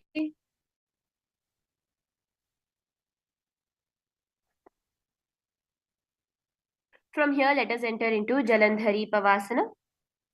Now, extend both your legs out with the heels together. Bring your heels together. As you lean forward onto your heels, insert your hands below the legs and let your palms face upwards. Gaze at your nose. Visualize Swamiji in your inner space in Jalandhari Pavasana. दो एड़ी mail के दीजे हाथ पसारी पुनि चिबुक मुखनासिका टादिगबू परिधारी. Now raise up as we enter into Urdhva Paschimottanasana. Keep both your legs stretched out. Lift one foot behind your neck and lean forward and down as in Paschimottanasana. Visualize Swamiji in your inner space in Urdhva Paschimottanasana. Starting the Pratyahara Kumbhaka.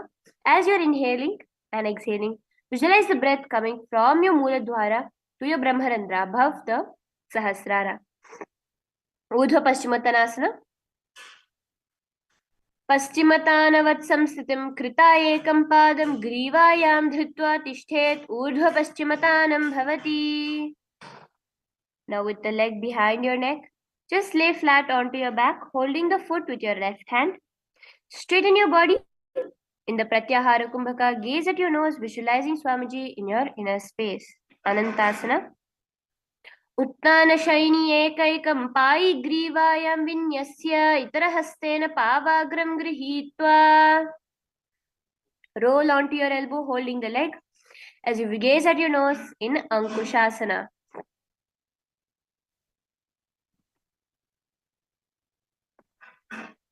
Uttanashayite kaikam padam grivayam kurvan. The next asana is Drishasana. Now, bring your feet out from behind your head as you bring your knees to your chest. Lay on your back and circle your thighs and calves with your arms. Roll slowly towards the left and right, visualizing Swamiji in your inner space in Drishasana. उत्तानशयनं जानुनि हृदये वस्तव जङ्घा सहितौरुणि करद्वये बद्ध्वा सव्यापसव्यं लोडये दृशासनं भवति.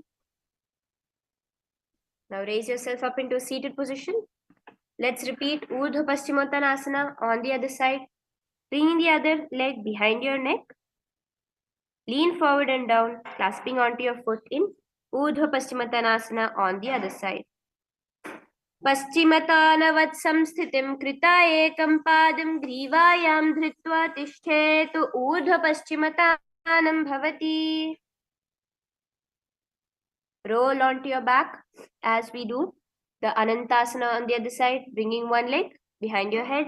Hold onto the foot. उत्तानशयिनी एकैकं Pai ग्रीवायां विन्यस्य. Roll onto the elbow as we repeat Ankushasana.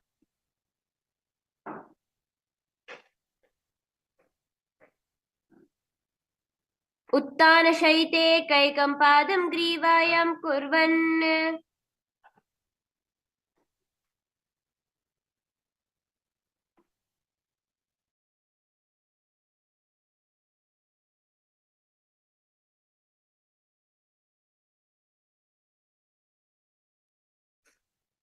The next asana is Yoga Nidrasana.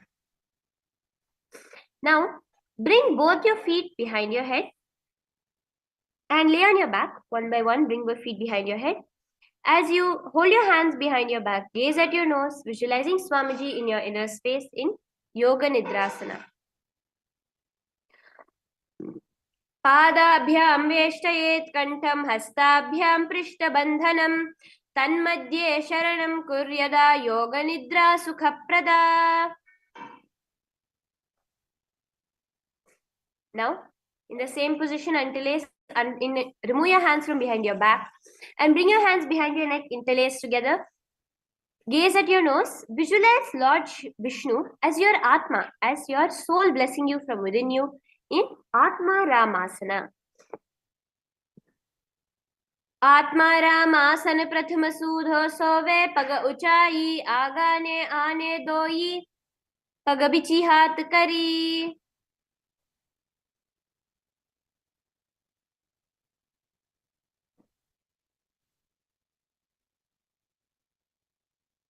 The next asana which we will be entering now into is Kochikasana. Lay on your back with your knees to your chest. The soles of the feet facing upwards. Extend your arms sideways as you gaze to the third eye. Continue the Pratyahara Kumbhaka, the breath moving from your Mooladhara to the Brahmarandra. Visualize Swamiji in your inner space in Kochikasana. दो हाथ चीदा सा करे तिन सो उबिला सपै पा करे पग ऊंचाई आगाने आने.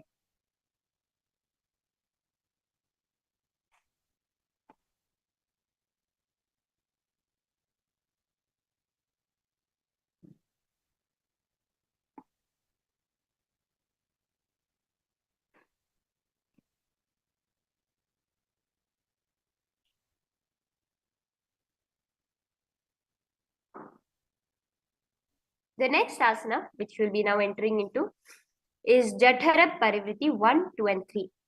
So this is a sequential asana, so at least 6 asanas in a row. Get yourself ready.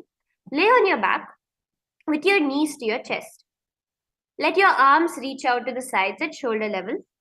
With one knee bent, twist and bring it to the ground on the opposite side, keeping the other leg extended straight in Jatara Parivriti 1.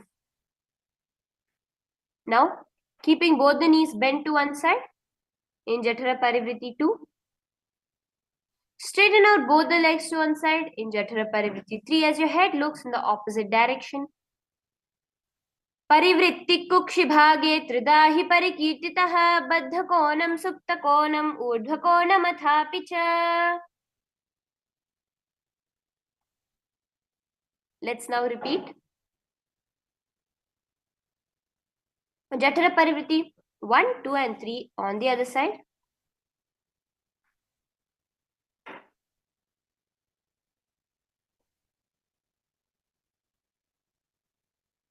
परिवृत्ति कुक्षिभागे त्रिधा हि परिकीर्तितः बद्धकोणं सुप्तकोणं ऊर्ध्वकोणमथापि च.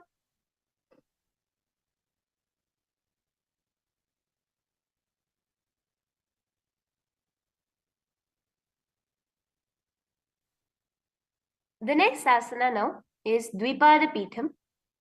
Lay on your back, bend your knees, place your feet flat onto the ground. Hold on to your ankles, lifting your hips up high in the sky. Gaze at your nose, automatically engaging the Jalandhara Bandha. Visualize yourself as sturdy as a bridge in Dvipada Pitham. Now, we'll be doing the Murcha Kumbhaka, which is nothing but as you're engaging the Jalandhara Bandha, inhale and exhale. Pratikriyayutam Dvandva Pitham Sarva Balapradam.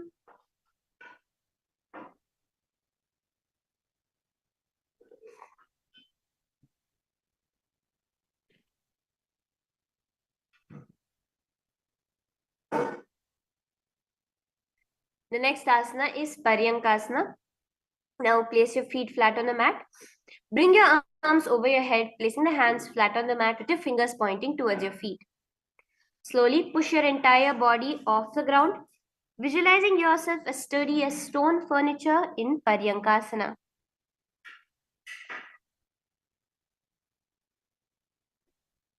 Uttanashayanam hastatalabhyam bhumimavashtabhya padatalabhyam.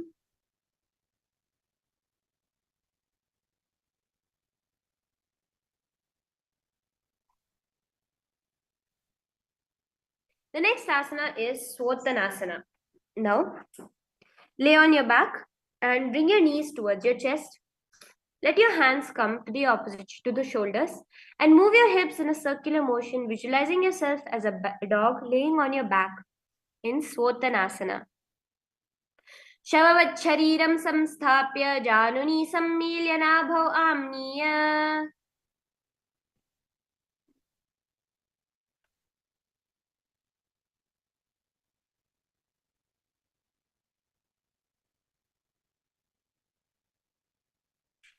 From here now, let's enter into Viparita Karani, where from a laying down position, you will stretch your hands out beside you.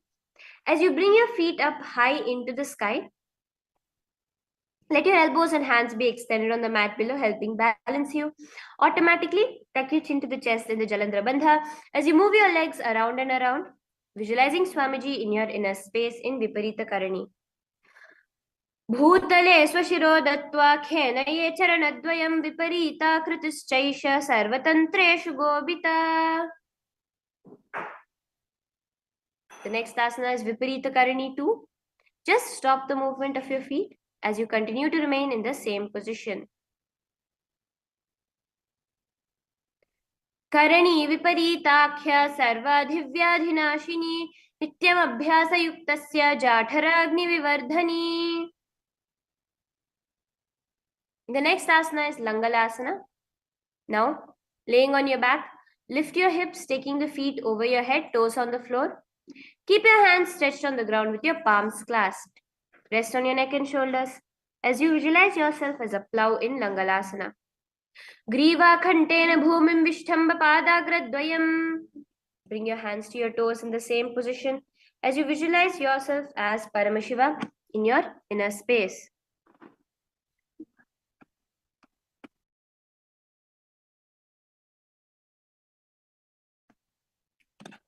Shaita Paschimottanasana. Tanam Shaita Kurvita Shaita Paschimotanakam. The next asana is Supta Konasana. Now, with your feet above your head, hold on to the toes, stretching them wide apart from each other. Parivritti Kukshibhage Tridhahi Parikirtitaha. Bring your feet together now, clasping onto your ankles. Visualize yourself as a wheel in Chakrasana. Shavasana sthadau padau kuryan mastakatah parau. Now, lay on your back now with your legs vertically up in Supta Prasarita Padangushtasana. Open your legs wide, holding your toes in the Prana Mudra. Visualize Swamiji in your inner space as you resume the Ujjayi Pranayama. As you inhale and exhale, make the sound of an ocean. तानपादं क्रौञ्चं च मरीचिं वीरभद्रकं नटराजं त्रिकोणं च सुप्ताङ्गष्ठप्रसारणे. Let us now bring your feet together in Supta Padangushtasana. The same position, just bring your feet together. Visualize Swamiji in your inner space. Uttanapadam क्रौञ्चं च मरीचिं वीरभद्रकं नटराजं त्रिकोणं च सुप्ताङ्गष्ठप्रसारणे.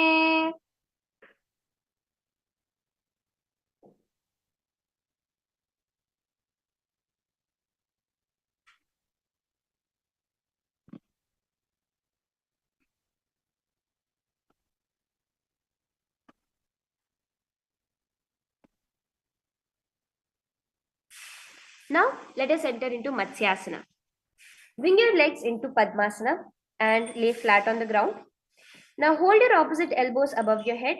As you gaze at your nose, visualize Matsya Avatara, the fish avatar of Lord Vishnu in Matsyasana. Mukta Padmasanam Kritva Uttanashayanam Charet Kurpara Abhyam Shiro Veshtya Matsyasanam Turogaha.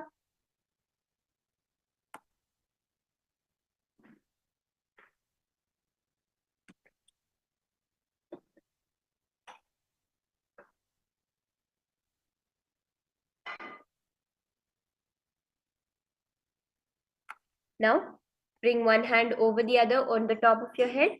Gaze at your nose. Visualize Lord Rama in your inner space in Parashuramasana. Prathama kare Padma Asana Ache Sudho Sove Bhuparipache.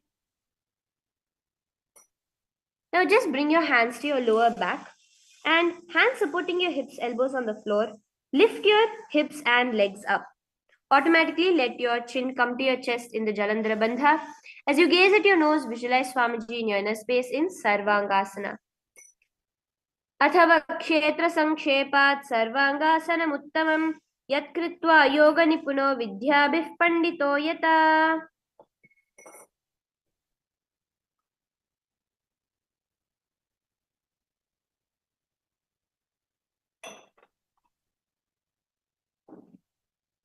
The next asana is Vrishchikasana. Now, in the same position, just keep one foot over the opposite thigh as the other knee comes towards your head. Extend both your arms straight above your head, hooking your fingers forward as you raise your upper back off the mat. Gaze at your third eye, engage the Jalandhara Bandha, visualize yourself as a scorpion. Prathama Shayana Sudho se Sishikeshiki Sandhi Sudhake. Relax now.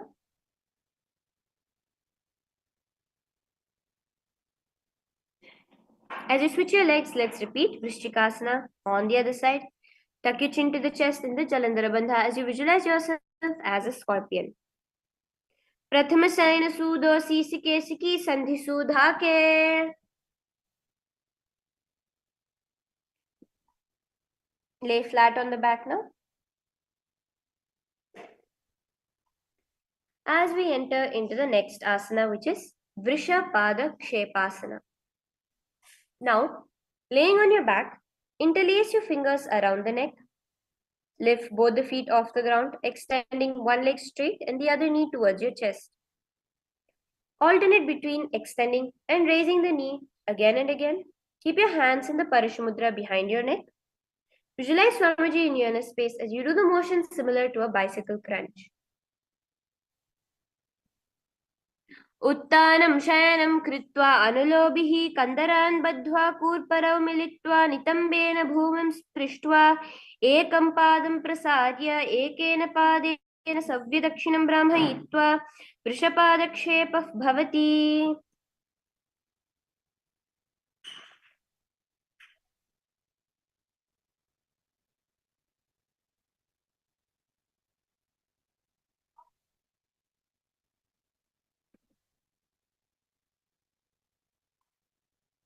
The next asana is Marottanasana. Now lay on your back. Lift your leg one by one, touching your ears with your knees. As you visualize Swamiji in your inner space, just do this again and again. Simple breathing in and out in the Sahaja Kumbhaka in Marottanasana. श्वोत्तानवत् संस्थिति कृत्वा जानुद्वयं पर्यायेण कर्णयोः संस्पृशेत् मारोत्तनं भवति.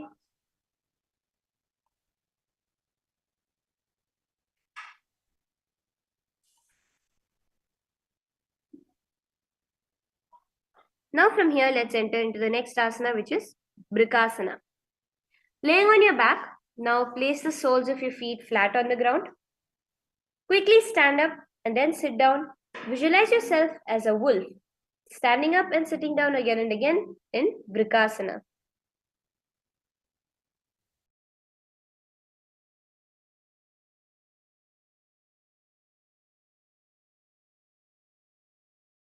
अथ उत्तानं शयनं कृत्वा पादतलाभ्यां भूमिं धृत्वा उत्तिष्ठेत् वृकासनं भवति.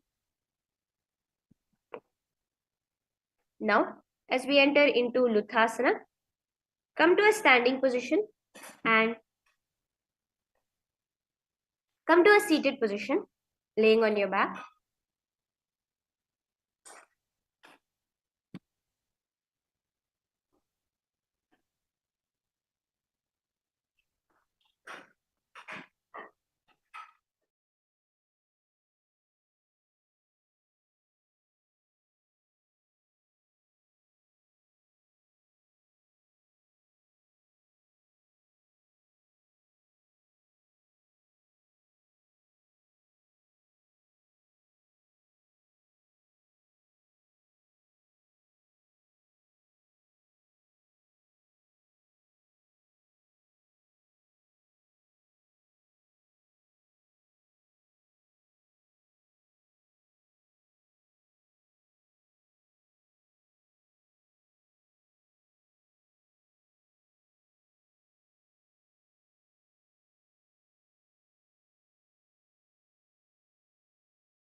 Yes, we complete for the interruption during the yoga. There was some glitch which we were having.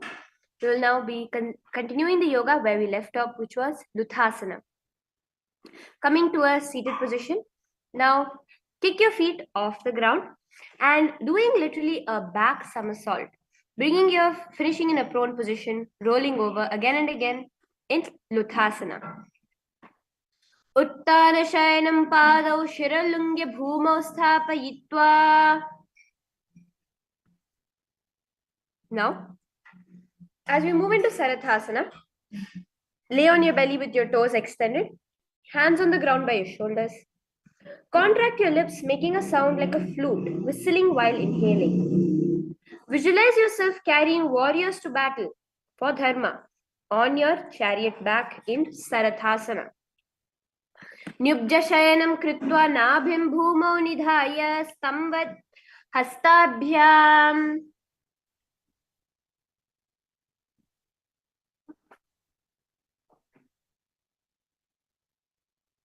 The next asana is Dehalyulanghanasana. Now just bring yourself into a plank position. As you alternate between jumping your feet forward and back together between your arms, visualize yourself going beyond the body and mind in Dehalyulanghanasana. हस्तद्वयं बद्ध्वा तन्मध्याचरणद्वयम् उदानैव बहिराणीय अथ नयेत् देहल्युल्लङ्घनं भवति. Now jumping your feet between your hands, raise yourself into a standing position. As we do Jatyasana, now bend forward, place your hands onto the mat and walk back and forth, front and back. In Jatyasana, visualize yourself as a wise 60-year-old elephant. Walk back and forth. अथ जात्यासनं वक्ष्ये येन जातिस्मरो भवेत् हस्तान्द्री भूमौ च गमनागमनं ततः.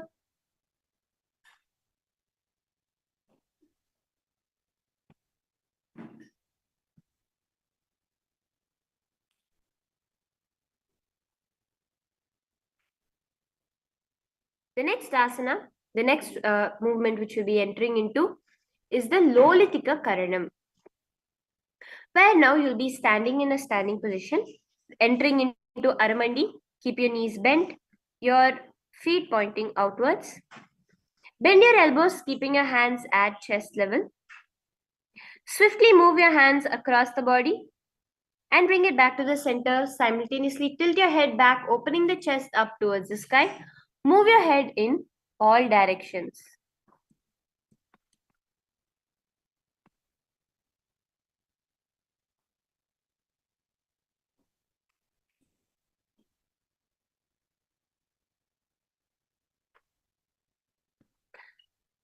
Now, let us enter into Sarpasana. Stand erect like a rod, completely straight, with your arms by your sides, hands touching the thighs. Visualize your Kundalini Devi raising and curling up around your body. As you breathe in and out, in Sahaja Kumbhaka, do Sarpasana. अथ सर्पासनं वक्ष्ये वायुपानाय केवलं शरीरदण्डवत् तिष्ठेत् रज्जुबद्धस्तु पादयोः. From there now, lean forward as we do Ushtra Sadanasana. Place your fingers onto the mat and stand on your feet. Feet on your fists, begin to move and walk like a camel. Visualize yourself as a camel in Ushtra Sadanasana. Walk front and back.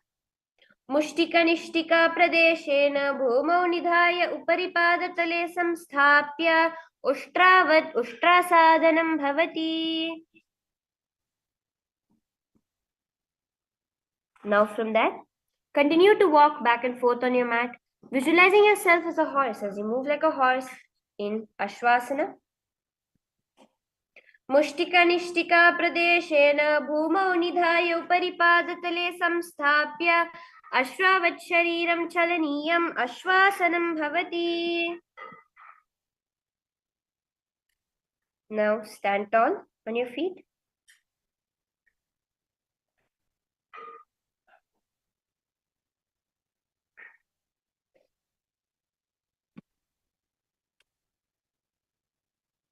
As we enter into Kapota Nitakasana, now interlace your fingers behind the back in the Parishamudra. Pull them down towards your calves. Open up your chest in Kapota Nitakasana as you visualize yourself as a bird diving.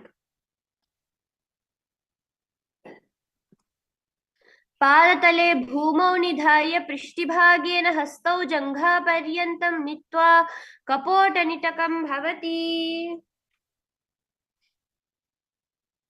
The next is the Tala Pushpaputam Karana that we will be entering into. Now, come to a standing position and stand with your palms together in the Namaskara Mudra. Gently bend your knees, keeping the toes pointed outwards. Now, open up your palms, raising one heel off the ground, slightly lowering the waist and shoulder of the respective heel. Repeat this on the other side, the whole time visualizing yourself holding and offering a bouquet of flowers to Paramashiva. Tala Pushpaputam Karana.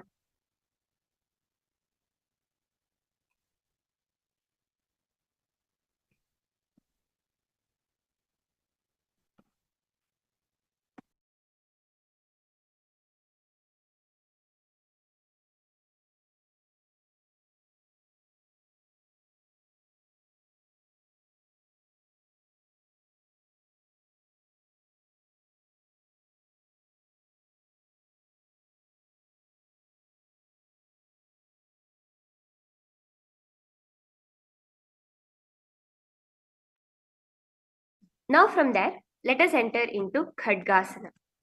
So come to a standing position and bring your forearms together and slightly lean forward, visualizing yourself as a rhinoceros. Gaze at your nose, breathe in and out in Khadgasana.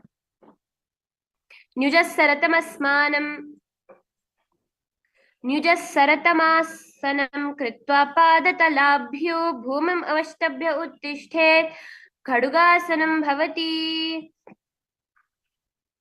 Now stand tall as you alternate between sitting all the way down to the mat and standing up. Do this again and again. As you gaze at your nose, visualize Swamiji in your inner space in Utthanotthanam. पुनः पुनः उत्थातव्यम् असितव्यम् इति उत्थानोत्थानं भवति. The next is Musalasana. Now in the same position, raise your hands up above your head and alternate between jumping up and down. Visualize yourself as a mace in Musalasana. सरलं स्थित्वा ऊर्ध्वं बाहु नयेत् वारं वारं उद्दानं कृत्वा नयेत् मुसलासनं भवति. The next asana is Uchchirshaka. Now you can relax from jumping again and again. Now in the same standing position, pull the sole of one foot towards your belly. With the other leg, sit down and stand up, alternating on both sides. Visualize Swamiji, the Supreme Pontiff of Hinduism, in your inner space as you gaze at your nose in Uchchirshaka.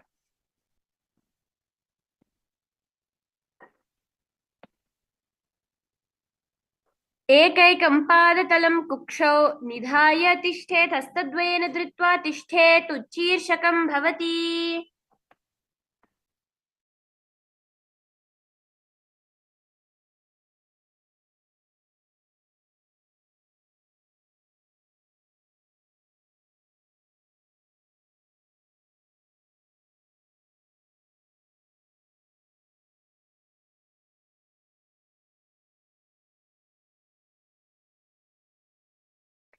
The next asana which we will be entering into is the Parshvajanu Karana. In the Parshvajanu Karana, what you'll be doing is a very beautiful Karana.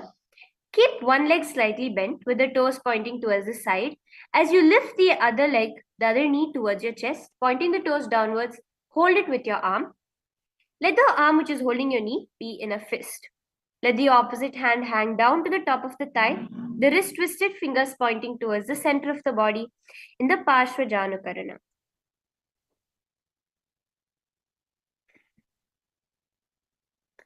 Now stand tall. Left with on one leg, lower your body to the mat and stand up straight, lifting the raised leg to the opposite thigh. Breathe in and out in the Sahaja Kumbhaka as you visualize yourself fiercely dancing as Shiva in Tandavasana. एकेन पादेन स्थातव्यम् उत्थातव्यं ताण्डवासनं भवति. Now bring your foot to the inner right thigh. Stand erect on your mat like a rod. Keep your hands by the side. Visualize yourself being blessed by Lord Brahma in Brahmanasana. ब्राह्मणासनमावक्ष्ये यत्कृत्वा ब्राह्मणो भवेत् एकपादमुरौ बद्ध्वा दत्त्वा तिष्ठेत् दण्डाकृतिर्भुवि. Now from there, let us enter into Garudasana 3, where you'll be wrapping your right leg over, wrap your left leg over around the right knee. Tuck your left toes on the other side of the right calf. Now simultaneously cross your left arm below the right, bringing the palms together in Garudasana 3. Visualize yourself as Lord Garuda. Uttana kurma pitham cha saimham garudam cha Vatayanam gomukham cha bharadwajam trivikramam. Now let us enter into Ekapadasana. So bring the left foot to the opposite thigh. Keep your hands relaxed by your knees. This is Ekapadasana, where you're standing on one leg. Visualize Swamiji in your inner space. Dakshangrim vamapadasya jangho parinidhaya cha dhyappanim द्यः पाणिं जानुपार्श्वयोः स्पृशेत् कुमतिराङ्घ्रिणा.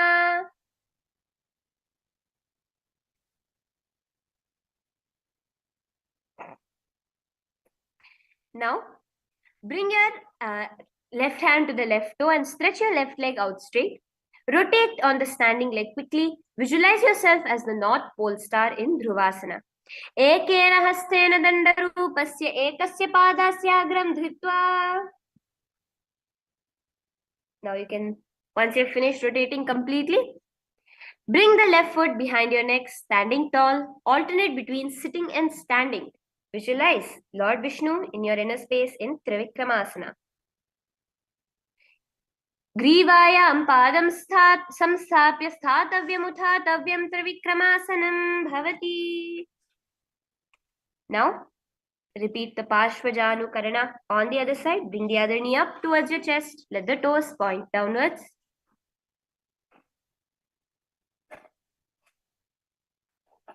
You can keep any one point to look at to help maintain your balance. Now from that, let us enter into Tandavasana on the other side. Stretch your leg out as you alternate between sitting and standing. Visualize yourself fiercely dancing as Paramashiva himself. एकेन पादेन स्थातव्यम् उत्थातव्यं ताण्डवासनं भवति. Bring the foot to the opposite thigh in Brahmanasana. Visualize Lord Brahma blessing you. ब्राह्मणासनमावक्ष्ये यत्कृत्वा ब्राह्मणो भवेत्. And let's do Garudasana 3 on the other side. As you cross your leg over and your arm under, visualize yourself as Lord Garuda. Uttanakurmapitham cha saimham garudameva cha. The next asana is Ekapadasana. Now bring your foot to the opposite thigh. Keep your hands relaxed by your knees. Stand tall. Dakshanghrim vamapadasya jangho parinidhaya cha dyah panim janupashvayo sprishet kumatiranghrina. Clasp your foot and stretch it out as we repeat Dhruvasana on the other side. Quickly rotate, visualizing the pole star in your inner space. एकेन हस्तेन दण्डरूपस्य एकस्य पादस्य अग्रं धृत्वा. Pull your foot up to the neck as you alternate between sitting and standing in Trivikramasana. Visualize Lord Vishnu blessing you.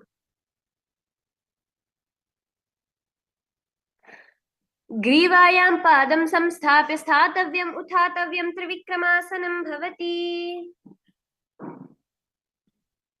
Let us now stand tall with your feet close together, slightly pointed outwards, with the toes slightly pointed outwards. Keep your hands by the side of your body as you relax in the Samanakha Karana.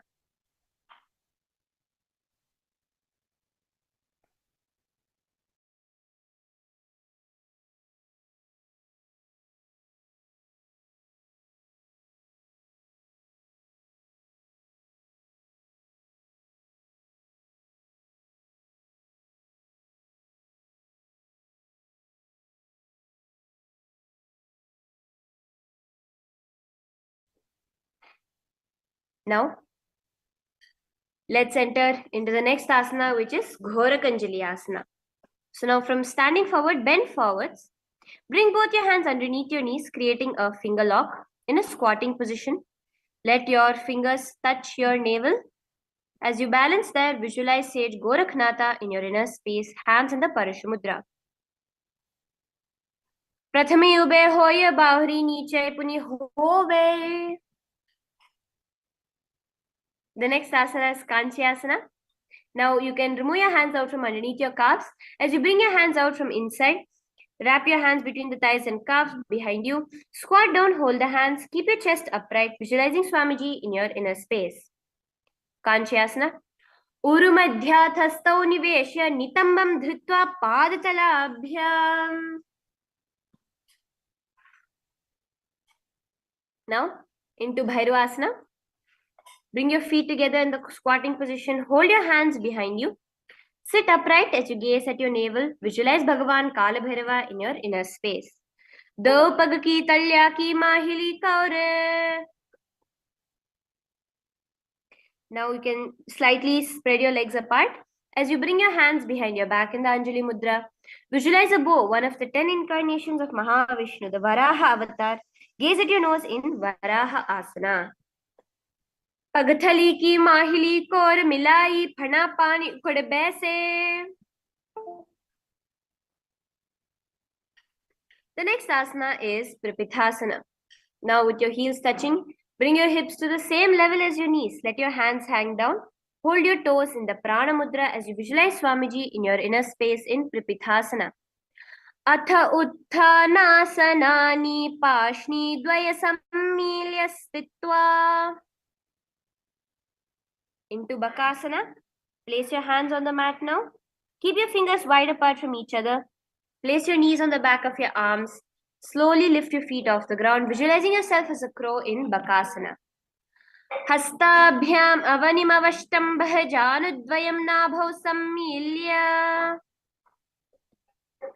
The next asana is Shushtaka Kapali Asana. Now, from the same position, just bring your head to the ground, palms in the tripod position. As you cross your legs into Padmasana, gaze at your nose in Shushtaka Kapali Asana. Asana to guna kapala achau hovi. Now relax back onto the ground into Guptasana. Keep your toes flat, touching the opposite feet. Sit down on your feet. Keep your hands on your knees. Sit straight. As you gaze at your nose, visualize yourself sitting in the secret seat with Paramashiva and the Guru in Guptasana. Janurvorantare padau kritva padau cha gopayet. From Guptasana, we'll be entering into Vrikshasana 2, where you're going to be raising yourself into a handstand. Lift your body up straight. This asana purifies the 7 chakras. Visualize yourself as a tree with deep roots into the ground. Vrikshasana 2. Sapta chakrakshalanaya vrikshasana visheshakan jananendriyadardhyaya kona bhedan samabhyaset.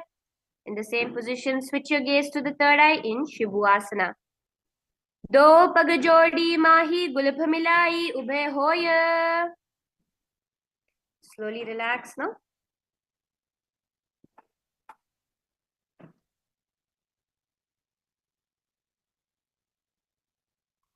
As we enter into Matsyasana. Now come to a prone position on the ground, completely flat. Stretch your legs back. Push your body down and up, visualizing yourself as a fish in Matsyasana 2. Nyubjam sayanam kurparo parshvabhagaya murdhakritya hastatalabhyam. The next asana now is Sarpasana 2. So lay flat onto the ground. Bring your hands to your hips. Extend your legs jointly, pointing the toes. Lift your chest to the left and right like a snake. Moving like a snake, visualize yourself as a snake.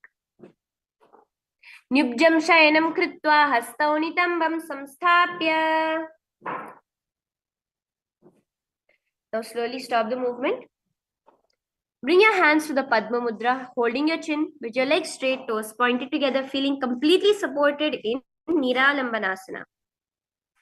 Karabhyam pankajam kritva tishthet kurparaya sudhihi. The next asana, which we will be entering into, is Chhatrasana. Lay on your stomach, place your hands flat on the mat in front of you. Straighten your arms. Now bend your knees, bringing your feet to the upper back. Visualize yourself as an umbrella, protecting your Guru from the sun's rays. Ardhyasanavasthitva hastatalabhyam bhumavashtabhyamunnaye Chhatrasanam bhavati. Now slowly relax. We'll be doing Vajrasana. Relaxing yourself back onto your knees, let your palms be stretched out in front. Gaze at your nose. Visualize you're the weapon of Indra, symbolizing indestructibility. Idanim garbhininam yogabhyaso yatha laghu.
Now, after that nice rest, raise yourself up into a Gajasana position with your palms flat onto the ground. Raise your hips high up. Experience yourself as powerful as a ram as you alternate between striking your hands onto the ground. Visualize a ram in your inner space. Gajasana samstau ekaikam bahum bhumau tadayet meshasanam bhavati. And from there now, kick your legs up into the air, slowly bringing the forehead to the ground in Ajasana. Gajasana samsitau padadvayam antaralya kritya. Now, come to a seated position as we enter into Dhanantara Asana. Sit in your heels with your legs together. Interlace your fingers around your toes. Bring your hands on, bringing it underneath your perineum, and then bring your hands to the knees. Gaze at your nose, visualizing Swamiji in your inner space in Dharantara Asana.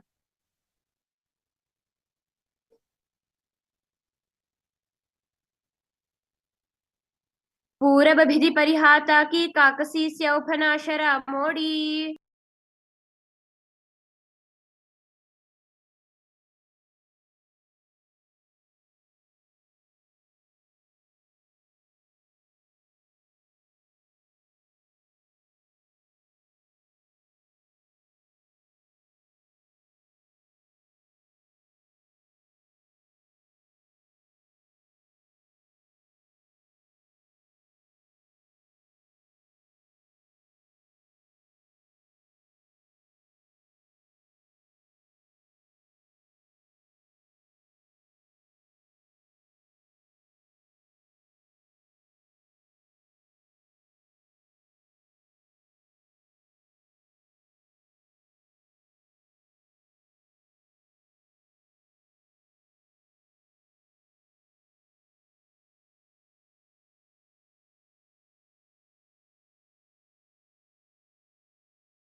Sorry for the interruption.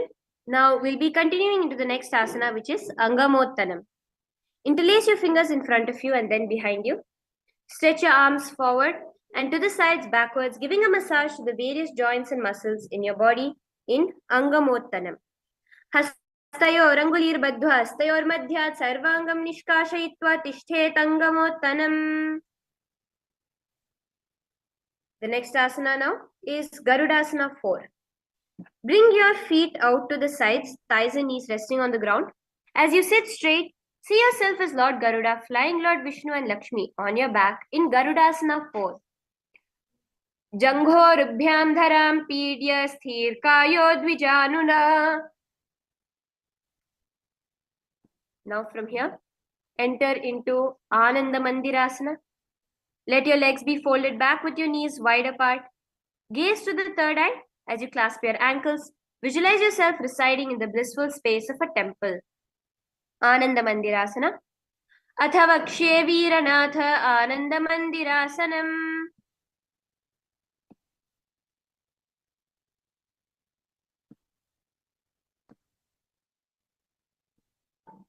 From there now, let us continue into the next asana, which is Mandukasana 2. So now sit on top of your knees, on top of your ankles. Put your hands underneath your knees. Gaze at your nose. Suck your stomach in the Uddiyana Bandha as you visualize yourself as a frog in Mandukasana 2. Prishtham sampidya gulpabhyam janvange savalayakritihi.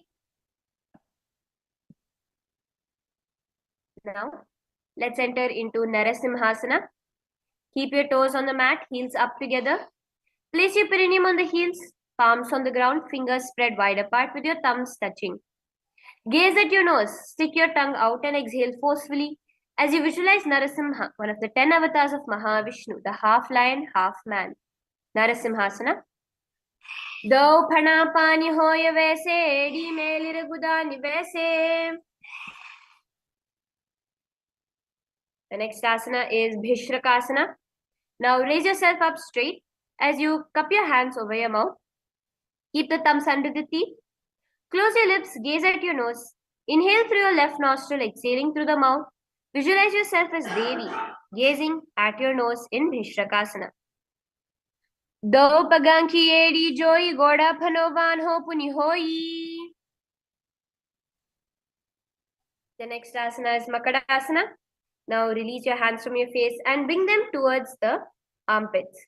Imitate as if a monkey scratching as you gaze at your third eye. Visualize yourself as a playful monkey in Makadasana. Do pagathali samputta aane tiniki pishti bhumi paritane. Now, bring your hands behind your back, clasping your opposite elbows. As you raise your knees off the ground, hold your elbows behind the back, gaze at your nose as you do Vajra Sangharasana.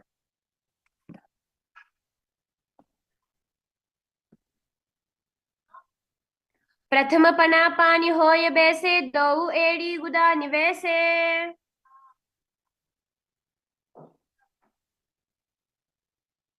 Now, let's enter into Khanjanasana. Slowly relax onto the mat.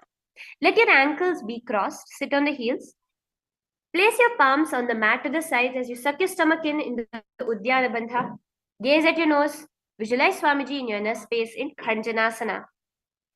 Khanjanasana ma vakshye yat kritva susthiro bhavet. Now, uncross your ankles. Just sit on top of your knees. As you keep your knees wide on the floor, let's enter into Kurmasana. Rest your hands on the knees. Visualize a turtle in your inner space, gazing at your nose in Kurmasana. Gulbhau chavishanasya vyutkramena samahito. In the same position, switch your visualization to being in oneness with Swamiji in Yogasana. Gudam niyamya gulbhabhyam vyutkramena samahitaha. Now let's enter into Vijogasana. Stand on your knees. Cross your ankles behind. Let your feet be near the opposite knees. Now lean backwards, holding the calves with the fingers inside and the thumbs outside. Gaze to your third eye. Visualize yourself in the space of eternal oneness with Swamiji in Vijogasana. Godam vamno ube hoye goda ade rakhe doi. Now from a kneeling position, bend backwards, holding your ankles with your hands. Keep your arms straight, push your hips forward, tilting your head back. Visualize yourself as a camel in Ushtrasana 2. Merudanta granthi dhadya samipadya shufkuman.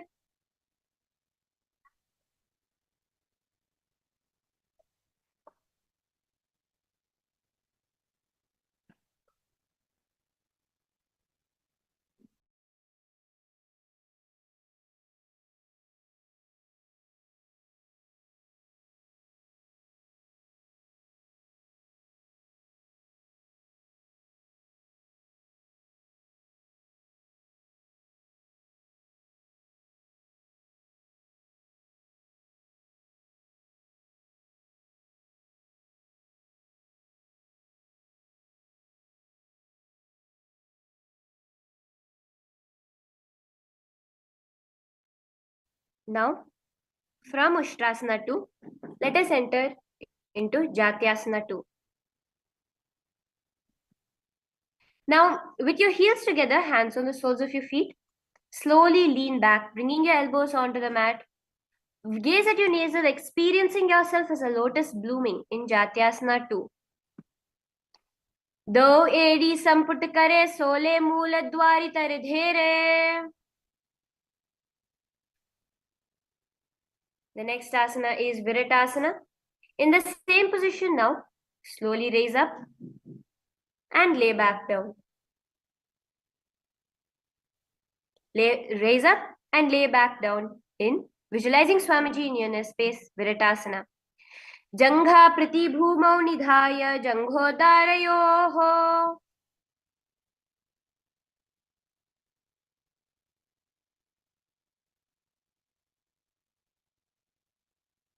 The next asana is Kapotasana. Now raise your hips up higher, bringing your forearms onto the mat. Hold on to the back of your heels, bringing your head between your feet. Visualize yourself as a beautiful dove in Kapotasana. Merudantagranthidharya samipadyeshu puman.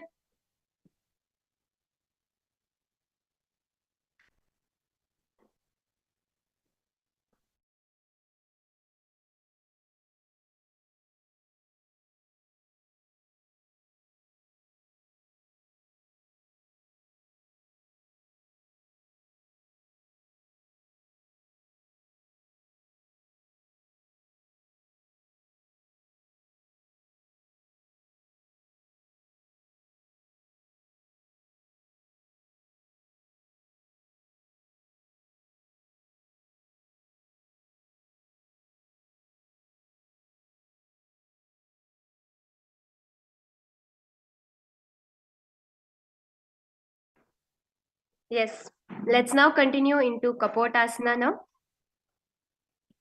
Let's now move from Kapotasana into Varasana.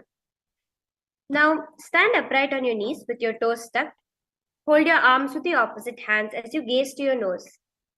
This is the boon fulfilling posture. Visualize yourself receiving your boons from Paramashiva in Varasana.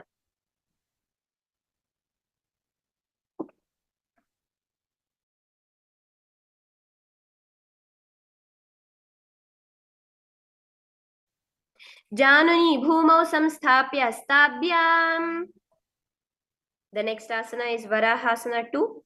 Now keep your knees together, toes tucked, lean forward, clasping your hands with your head. Rest your head on your hands and visualize yourself as a boar in Varahasana 2. Suryam Chandram Bhedananyasanani Kathyante. Now slowly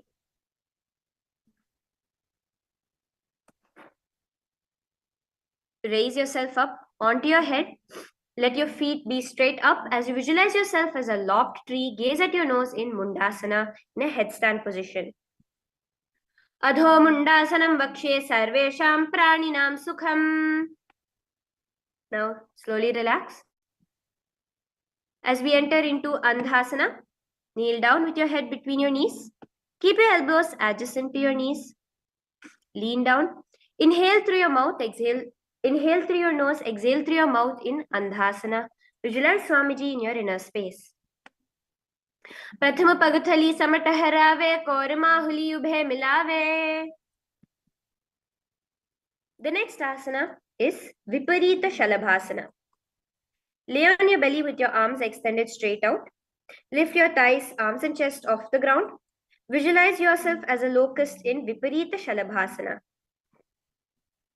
Shalabhasana bhedaschana tabherunda namake ghandabherunda sahite shishadandhasanam tatha. Now, place your entire upper body flat on the mat, just raising your feet alone off the ground, visualizing yourself as a skull in Kapalasana. Kapalam bhumau nidhaya urdhvam padau nayet kapalasanam bhavati.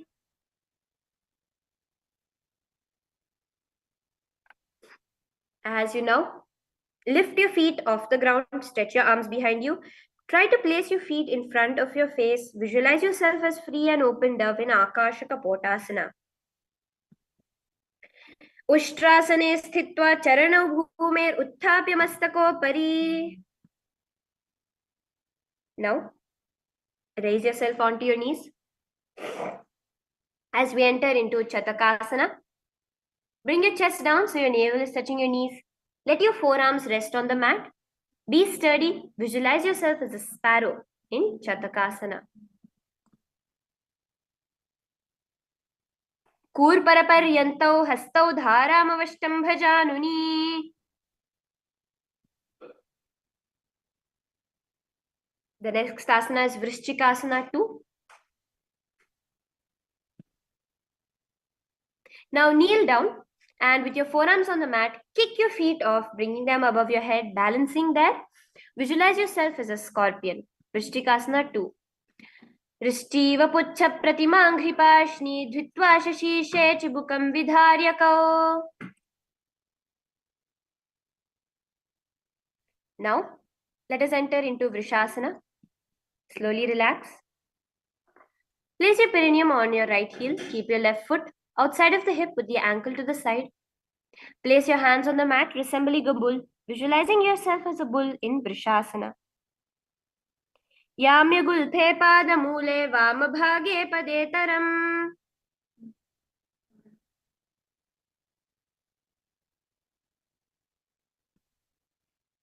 Now, as we enter into Lolasana, place your hands flat on the mat in front of you. Lift your knees off the ground, crossing the toes of the left foot over top the right. Balance above the mat in Lolasana. Lolasanam sada kuryad vayulolapaghatanat.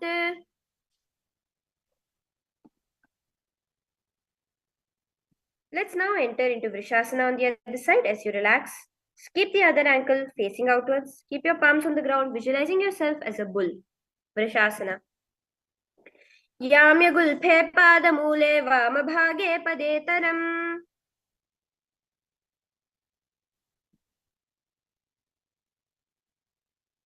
Now, let us enter into Balagunasana. Place your left toes on the ground. Sit on the heel of your left foot. Place the right foot flat on the ground with the knee raised towards your chest. Keep your palms on your respective knees. Maintain an upright position. Visualize Balagunahe, one of the 84 siddhas in your inner space in Balagunasana. Know that this asana is going to heal you of any type of water retention problems, edema. Balagunasana. Asana kauguna jalabikar jayi. Now, squat onto your mat in Grahasana. As you bring your elbows under the thighs, wrapping them around the shins. Hold on to your ankles. Visualize yourself as an entire planet in Grahasana. पादतले भूमौ स्थाप्य संस्थाप्य जानुमध्ये कूर्परौ. Let's repeat Balagunasana on the other side. Switch your legs around. Maintain the upright position. Balagunasana. Asana kauguna jalabikar jayi. Now, as we enter into Utkatasana, squat on your toes with the heels up, the knees off the mat. Sit on your heels, hand on the respective knees pointed downwards. Keep your spine upright as you visualize Swamiji in your inner space in Utkatasana. Yujasphijosti yata urdhvajani yatrasane. Now just keep your hands behind your back, clasping the opposite elbows as you spread your knees wide apart from each other in Vajra Sangharasana 2. Visualize Swamiji in your inner space. Prathama pana pani hoye jaise dau edi gudani vaise. Now let's enter into Anilasana. Now sit with your feet hip width apart. Keep your hands under the soles of your feet from inside. Your palms down. Step onto your palms. Let your elbows be near your navel.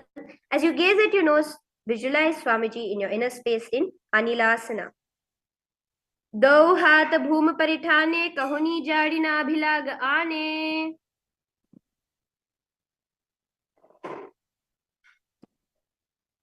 The next asana we'll be entering into is Padukasana.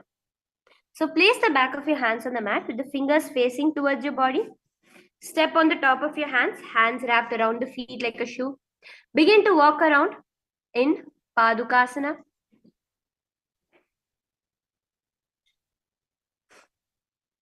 Visualize yourself wearing padukas walking across the length and breadth of India. Hastataleyo padatale kritva tishthet gachet padukasanam bhavati.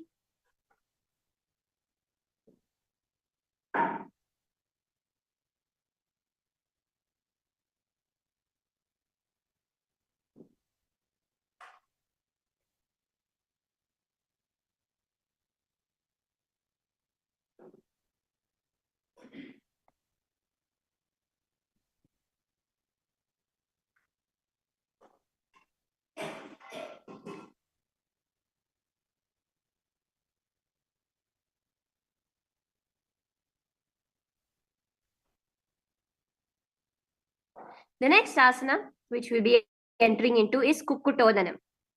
Now, place your palms flat on the mat and start to raise both your feet up in the air and let them fall back down, kicking up and down again and again. Visualize yourself as a rooster in Kukutodanam. Hastatale bhumau kritva padatale cha urdhvam uddanam kritva. The next asana is Viparita Nrityasana. Now place your hands onto the mat. Raise your legs upwards into a handstand. Move around on your two hands as if dancing in Viparita Nrityasana. Hastatala abhyam bhumim avashtabhya urdhapadaagre kurvan.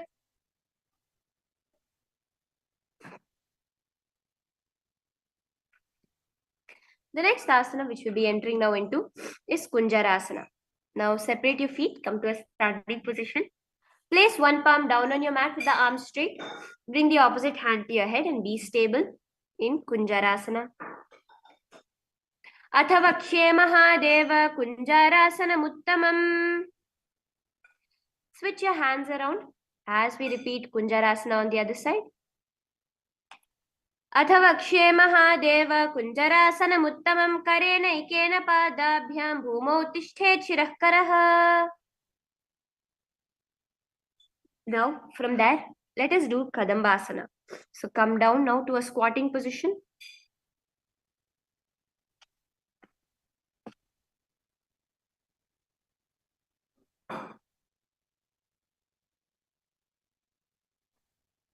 As you wrap your hands around your feet, hold your respective ankles and lift your feet off the ground, visualizing yourself as a Kadamba tree.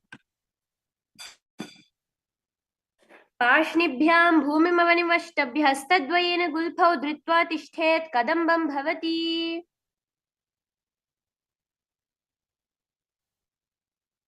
The next asana is Pavanamuktasana.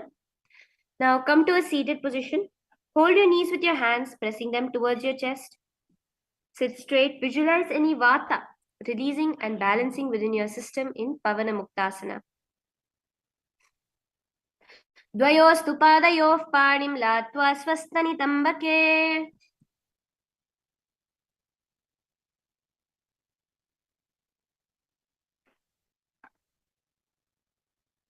The next asana is Chakorasana. Now stretch your legs out in front of you. Lift one leg behind your head. Place both your hands flat on the mat. Extend the opposite leg up with the knees straight. Lift your entire body off the ground and balancing there. Visualize yourself as a source of energy as you gaze at your nose, third eye in Chakorasana. Purvatanam chatuspadam pitham vajrasanam tatha chakora kraunja shalabha bhujangamapi vrishchikam. Now relax back onto the ground. Let's do Dhanurasana 2. Hold the left toes with the left hand, index and middle fingers, both your hands in the Prana Mudra. Pull the foot to the left ear. Extend your right leg out, keeping straight. Hold the big toe with the right hand. Visualize yourself as a bow in Dhanurasana 2. Padangushtau tu panibhyam grihitva shravanavadhi. Now, as we enter into Ashtavakrasana, lift your left leg on top of the left shoulder. Bring your right foot across, hooking it on top of the left foot. Lean forward and down while extending your legs out to the left. Lift your head up, find balance. Visualize yourself as a flying crane. Breathe in and out in the Sahaja Kumbhaka in Ashtavakrasana. Vasishtamatha kaundinyam modhvakukkutameva cha ashtavakramathotanam mayuram setu bandhanam. The next asana is Pranasana. Now place your right foot on the left thigh. Bring the left foot flat on the ground. Have your left shoulder underneath the raised left leg. Place your hands flat onto the ground as you gaze at your third eye in Pranasana. Visualize Swamiji in your inner space. Etat prabhedam vakshyami karoti asa chamaraha ekapadamurau badhva skandhenyat padarakshanam.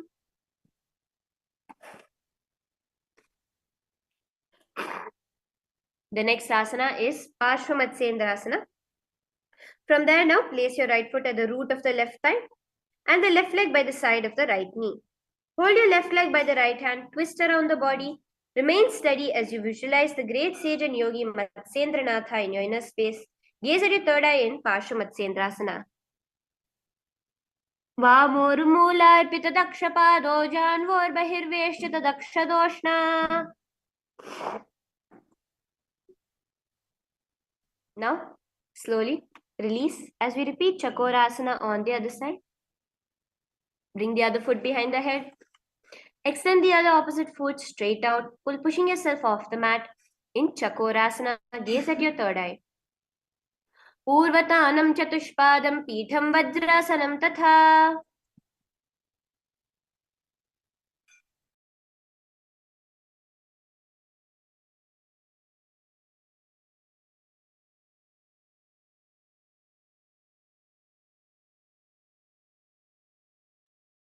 Now from that, let's enter into the next asana, which is Dhanurasana 2. Clasp your feet, bringing one to the ear and the other stretched out. Visualize yourself as a bow. In Dhanurasana 2. Padanguštau tu panibhyam grihitva shravanavadhi.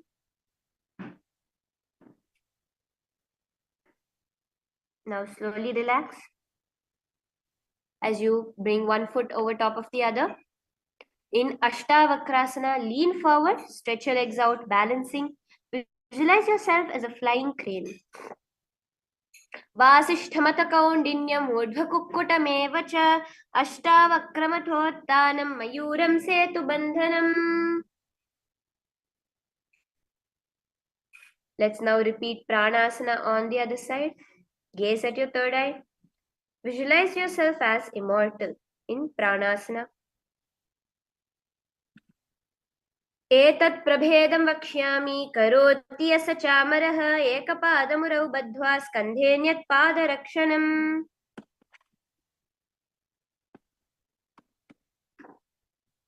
Now let's repeat Parshvamatsendrasana on the other side.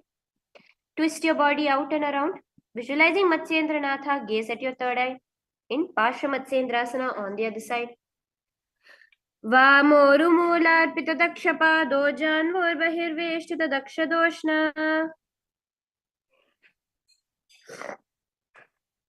Now from there, let's move into Ardha Paschimottanasana. Keep one leg straight and press the perineum with the other heel. Bring your chest forward and down. Hold your toes with your feet. Bring your head towards your knee. As you visualize Swamiji in your inner space, do the Ardha Paschimottanasana. Ekam padam prasarya ekam padasya pashnina. Now, raise up and bring your left ankle outside of the hip. As you hold the sole of your right foot, pulling it up towards your forehead, keep your knees straight, gaze at your nose, visualize yourself as a crane in Kraunchasana. Vasishthamatakauண்டிnyam urdhvakukkutameva cha.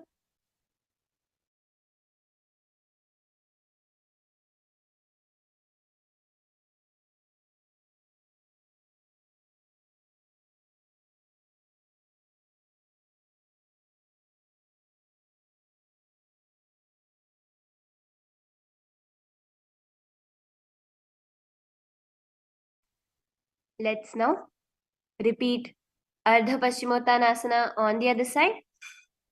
Switch your legs around, lean forward and down, visualize Swamiji in your inner space. Ekam padam prasarya ekam padasya pashnina.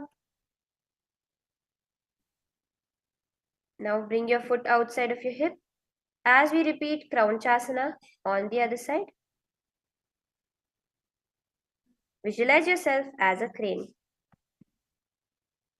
Vasishthamatakauண்டிnyam urdhvakukkutameva cha ashtavakramathotthanam mayuram setubandhanam.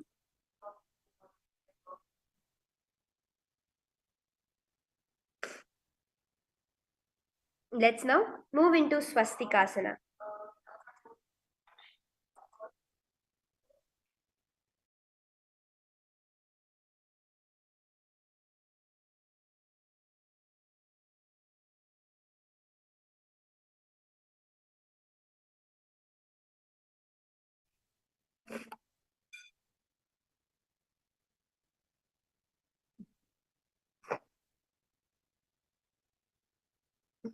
Now, in Swastikasana, sit with your soles between the thighs and the calves. Keep your spine straight with your palms resting on your knees. Visualize a swastika in your inner space. Gaze at your nose. Embody peace, well-being, good fortune, and prosperity in Swastikasana. Janurvorantare samyak kritva padatale ubhe. The next asana is Gorakshasana. Now, keeping your feet in the same position, cover your heels with the respective hands, tucking your chin to the chest. Gaze to the tip of your nose in Gorakshasana. Janurvorantare padau tanau vyakta samsthitau.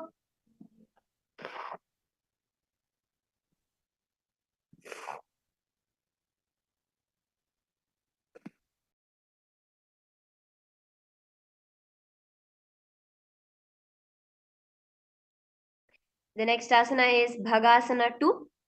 Now bring your left heel to the perineum and the right foot on the left thigh. Close your eyes with the index finger, nose with the middle finger, ears with the thumbs in the Shanmukhi Mudra. As you gaze at the third eye, meditate on Swamiji in your inner space in Bhagasana 2. Vamapashno gudam sthapya dakshangrim vamajanghane. Now, in Yogasana 2, place your feet on top of the opposite knees. Place your hands on the ground with the palms facing upwards. Keep your spine straight, gaze at your nose in Yogasana 2. Here we'll be starting the Kakachanchu Kumbhaka, where as you're inhaling, you'll be curling your tongue up, curling your tongue like a tube and inhaling through that, exhaling through your nose. Yogasana 2. Uttanau charanau kritva samsthapyo parijanunoh. Now, place your hands flat beside your body. Press your hands into the mat, lift your knees off the ground. In Urdhva Kukutasana, visualize yourself as a rooster. Vasishtamatha kaundinyam urdhva kukutamevacha. Now, insert both your hands through the knees, place them on the mat. As we enter into Siddharatilyasana, don't lift your body off the ground, just stay seated as you gaze at your nose. Siddharatilyasana. Prathamam Padma Asana ko kare hastado goda sandhi dhire. Now push yourself off the mat, bringing your knees up to your shoulders. Visualize yourself as an elegant swan in Hamsasana. Kukkuta asanava sthitva skandham paryantam urunitva tishthet Hamsasanam bhavati. The next asana now is Karmukasana. Now from Padmasana, place your hands between the thighs and the calves. Reach your hands behind the body, interlace your fingers. Bringing your forehead to the floor, gaze at your nose. Visualize yourself as Lord Shiva's bow in Karmukasana.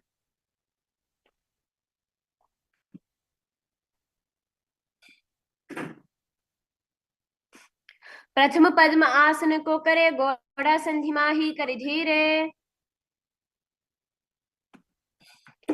Now from there, let's enter into Kurmasana 2. Insert both your hands through the thighs and the calves. Bend your elbows, hold the respective shoulders with your hands.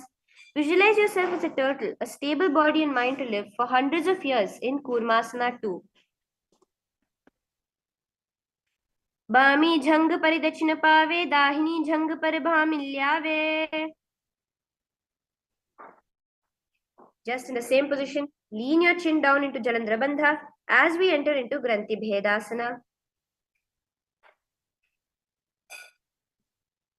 अथवक्षे Neelkanth ग्रन्थिभेदासनं शुभं ज्ञात्वा रुद्रो भवेत् क्षिप्रं सूक्ष्मवायूनि सेवनात्.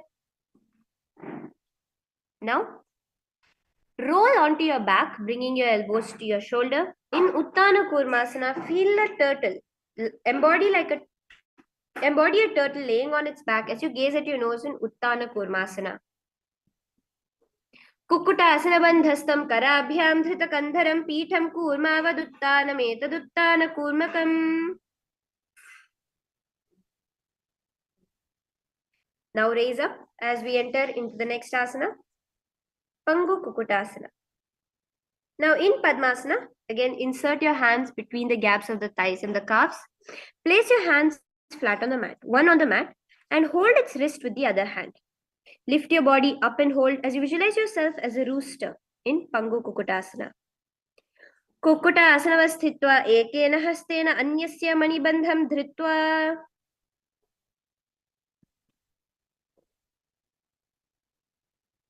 From there, repeat Pangu Kukutasana on the other side. Relax, switch your hands around and push yourself off the ground.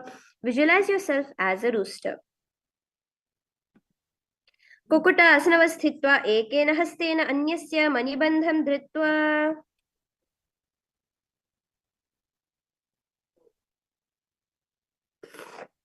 Now, you can remove your hands from between your thighs and calves.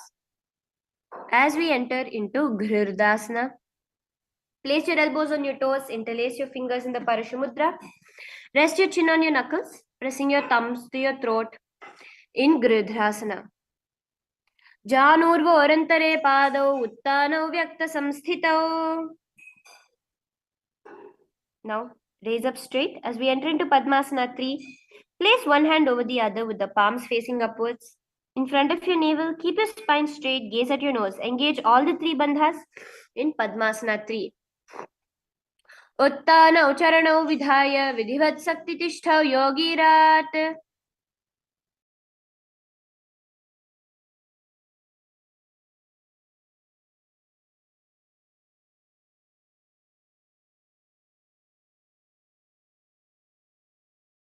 The next asana is Padmasana 4, where you will be bringing your hands to the knees and sitting straight.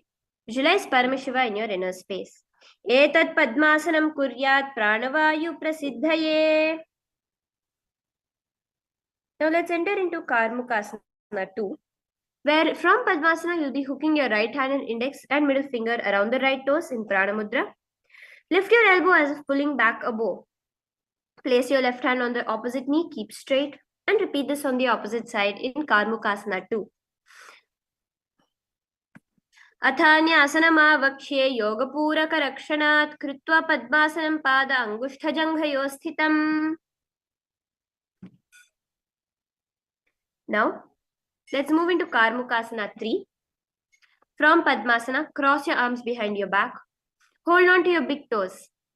Inhale through your tongue, straighten like an arrow in the Kakachanchu Kumbhaka. As you visualize yourself as Paramashiva's bow, gaze at your nose. Engage all the three bandhas in Karmukasana 3.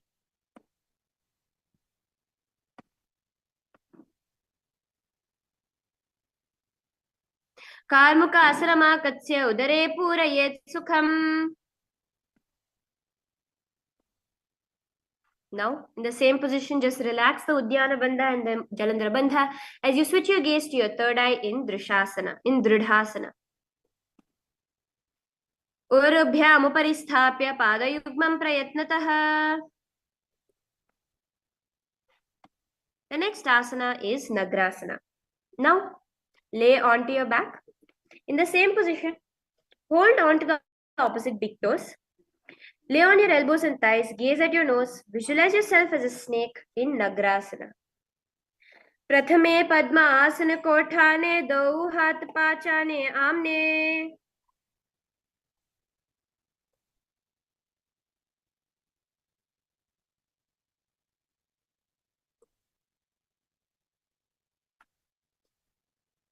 Now, uncross your feet from Padmasana. As you place them flat on the ground, bring your knees to your chest in Kandukasana. Embrace your knees in the hands in the Parashamudra. As you bring your head touching your knees, squeeze your body into a ball, visualizing yourself as a ball in Kandukasana. Vetrasane sthitva hastapada nishkushamurdhvam nayet. The next asana is Urdhva Pavanasana. Now lay flat onto the back with your knees raised together. Keep your hands, your Parashamudra, underneath your head as you gaze at your nose. Visualize Swamiji in your inner space in Urdhva Pavanasana. Prathame Sudho Saina Karave Goda Ubharashi Milave. Now from there, let us enter into Marakati Pithasana. Lay on your back, bend your knees, keeping your feet flat on the mat.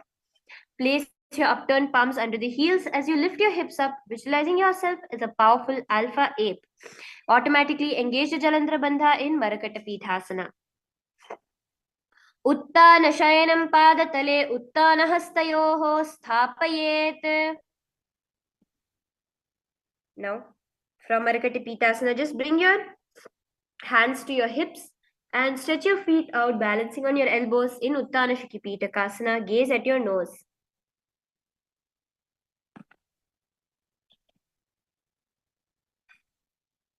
जङ्घोरुबलहीनश्चेत् उत्तानशिखिपीठकम् अप्रमत्तः प्रकुर्वीत भुक्ते प्राग्विजितेन्द्रियः. The next asana is Narakasana. In the same position now, raise your hips and legs up. Elbows and hands extended on the mat below, helping balance your body as your legs are raised up straight. Tuck your chin to the chest in Jalandhara Bandha. Visualize yourself blissfully traveling through hell unscathed in Narakasana. Griva Khantena Bhumim Vishtambhapadagradvayam. Now, bring your hands to your hips and angle your legs down. In Thirya Naukasana, visualize yourself as a boat.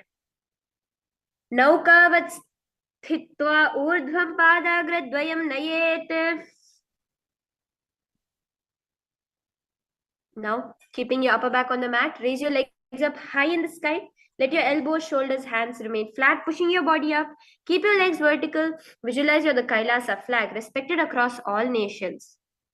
Dhvajasana. Tiryana ukavad griva prishtakur paraihi. Now slowly bring yourself flat onto the mat in Mritasana. Avoid any movements. Visualize the body is dead and Supreme Pontiff of Hinduism is liberating you in Mritasana. Uttanam shavavad bhumau shayanam tu shavasanam shavasanam shramaharam chitta vishranti karakam.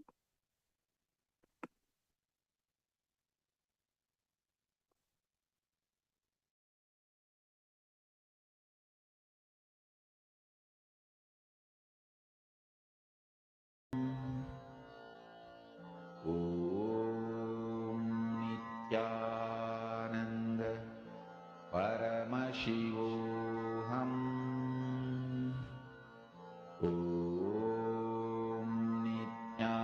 Nithyananda Paramashivoham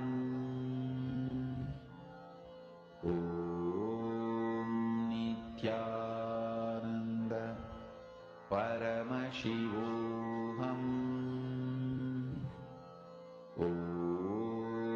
Nithyananda Paramashivoham Nithyananda Paramashivoham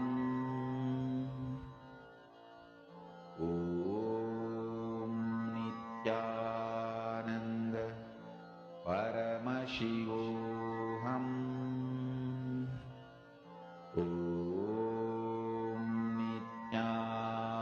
Nithyananda Paramashivoham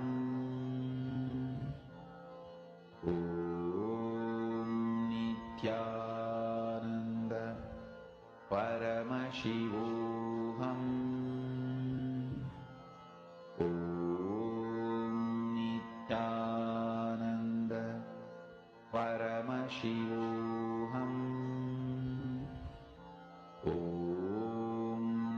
Nithyananda Paramashivoham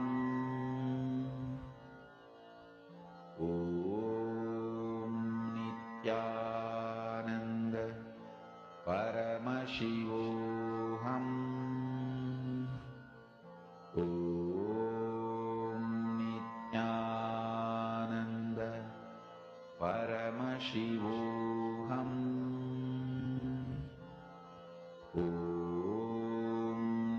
Nithyananda Paramashivoham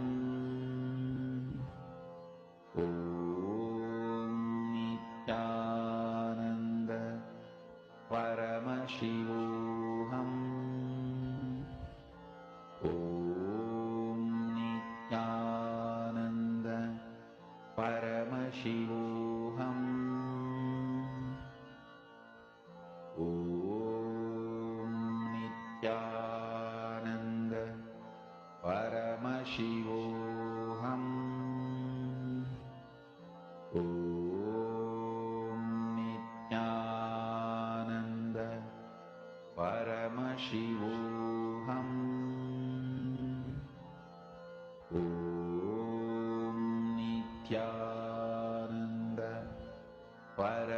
Paramashivoham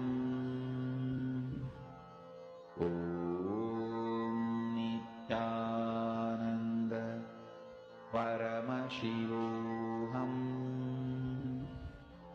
Om Nithyananda Paramashivoham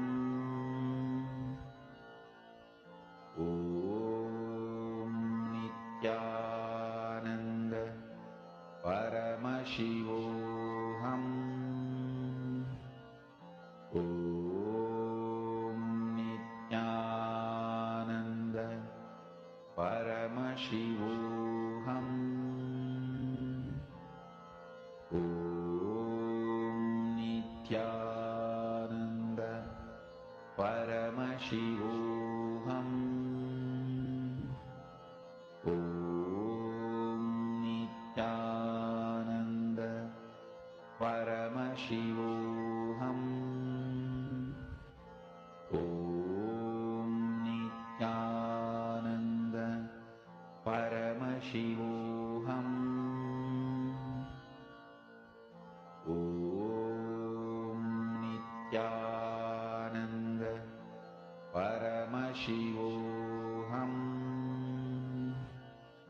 Om Nithyananda Paramashivoham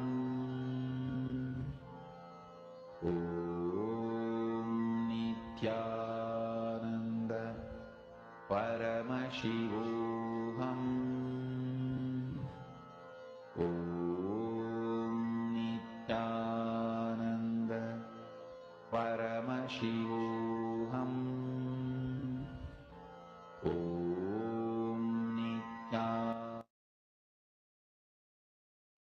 Now slowly move yourself to a seated position. Move your hands and legs. And come up to a seated position now.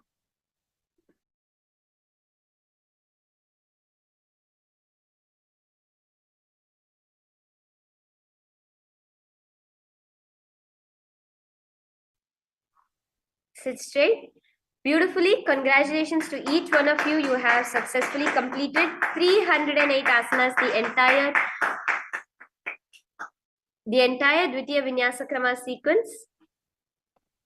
With that, we come to the end of today's Nithyananda Yoga. How many of you enjoyed this whole yoga process? Do take a moment to post and share. How many of you followed along? See, it may seem a little bit difficult at first. It may seem like, oh my God, I'm not able to catch up with all the different components that are there. But when you really go into it, when you really fully do it, you'll see how directly the yoga will make every single thing in your life start to manifest. Not just simple yogic body, but that yogic body will result in power manifestation. Wherever in your life you want to manifest something, you will just be able to see it manifesting, because that is the power of Nithyananda Yoga. So with that, let us now conclude the yoga today. Sit straight with your head, neck and spine in a straight line. Bring your hands in the Atmanjali Mudra in front of your heart center. As we chant the Purna Mantra, offer your gratitude to Swamiji deeply.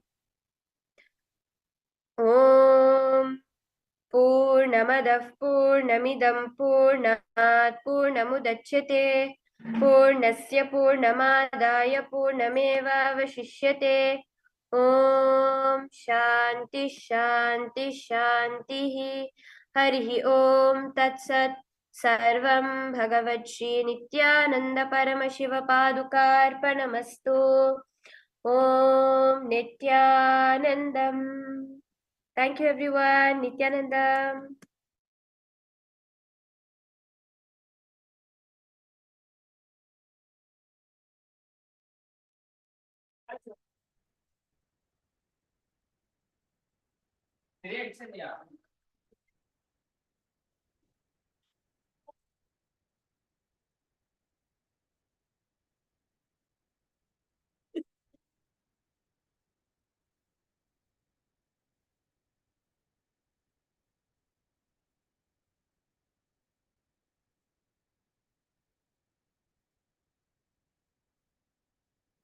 Nithyananda, everyone.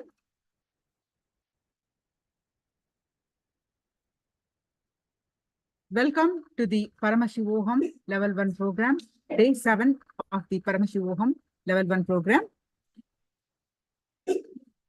I request all of you to be on camera. Please sit straight.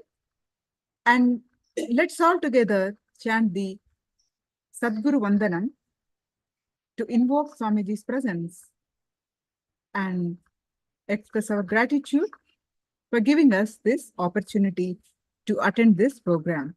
So please sit straight and chant along with me. Nithyanandam Paramasogadam Kevalam Jnanamurtim Dvandvatitam Gagana Sadrusham Tattvamasya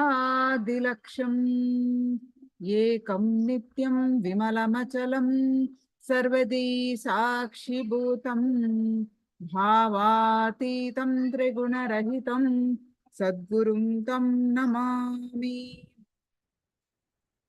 Nithyanandam, everyone. Let's start our sessions with the power manifestation. I hope all of you have enjoyed the yoga session, and you can share your experience of yoga session in the chat and post your powerful cognitions from Living Enlightenment book. Nithyananda Malaysia, settle down and open the Living Enlightenment book and post your powerful cognitions.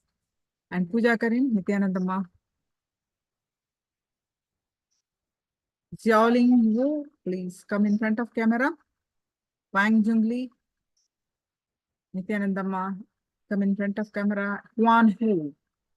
Thank you, Ma Wang Jungli. All others who are off camera, please come in front of camera. Let's start our power manifestation session.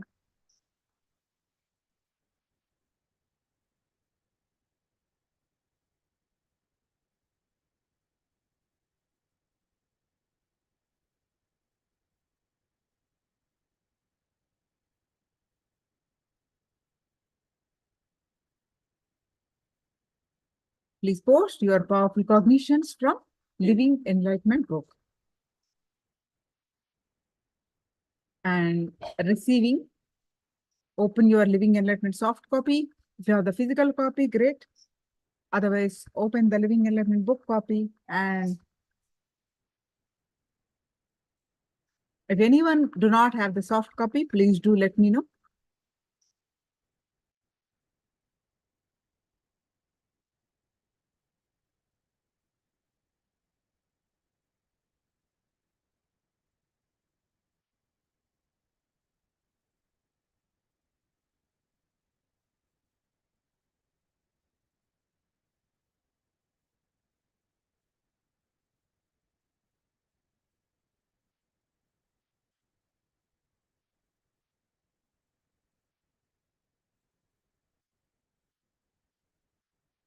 All right. So now please sit straight. Request all of you to be on camera and participating actively in the sessions. You have made a decision to be in the session and make use of this full. And if you involve fully and participate, you will get the full benefit of this program.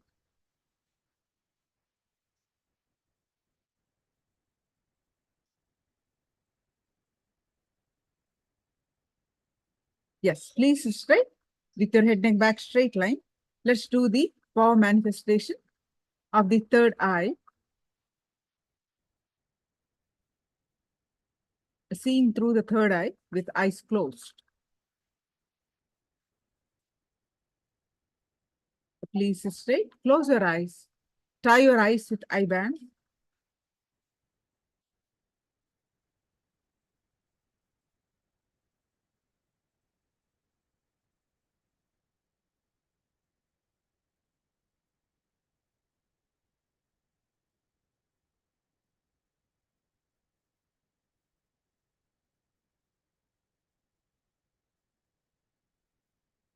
Bring your awareness to your third eye.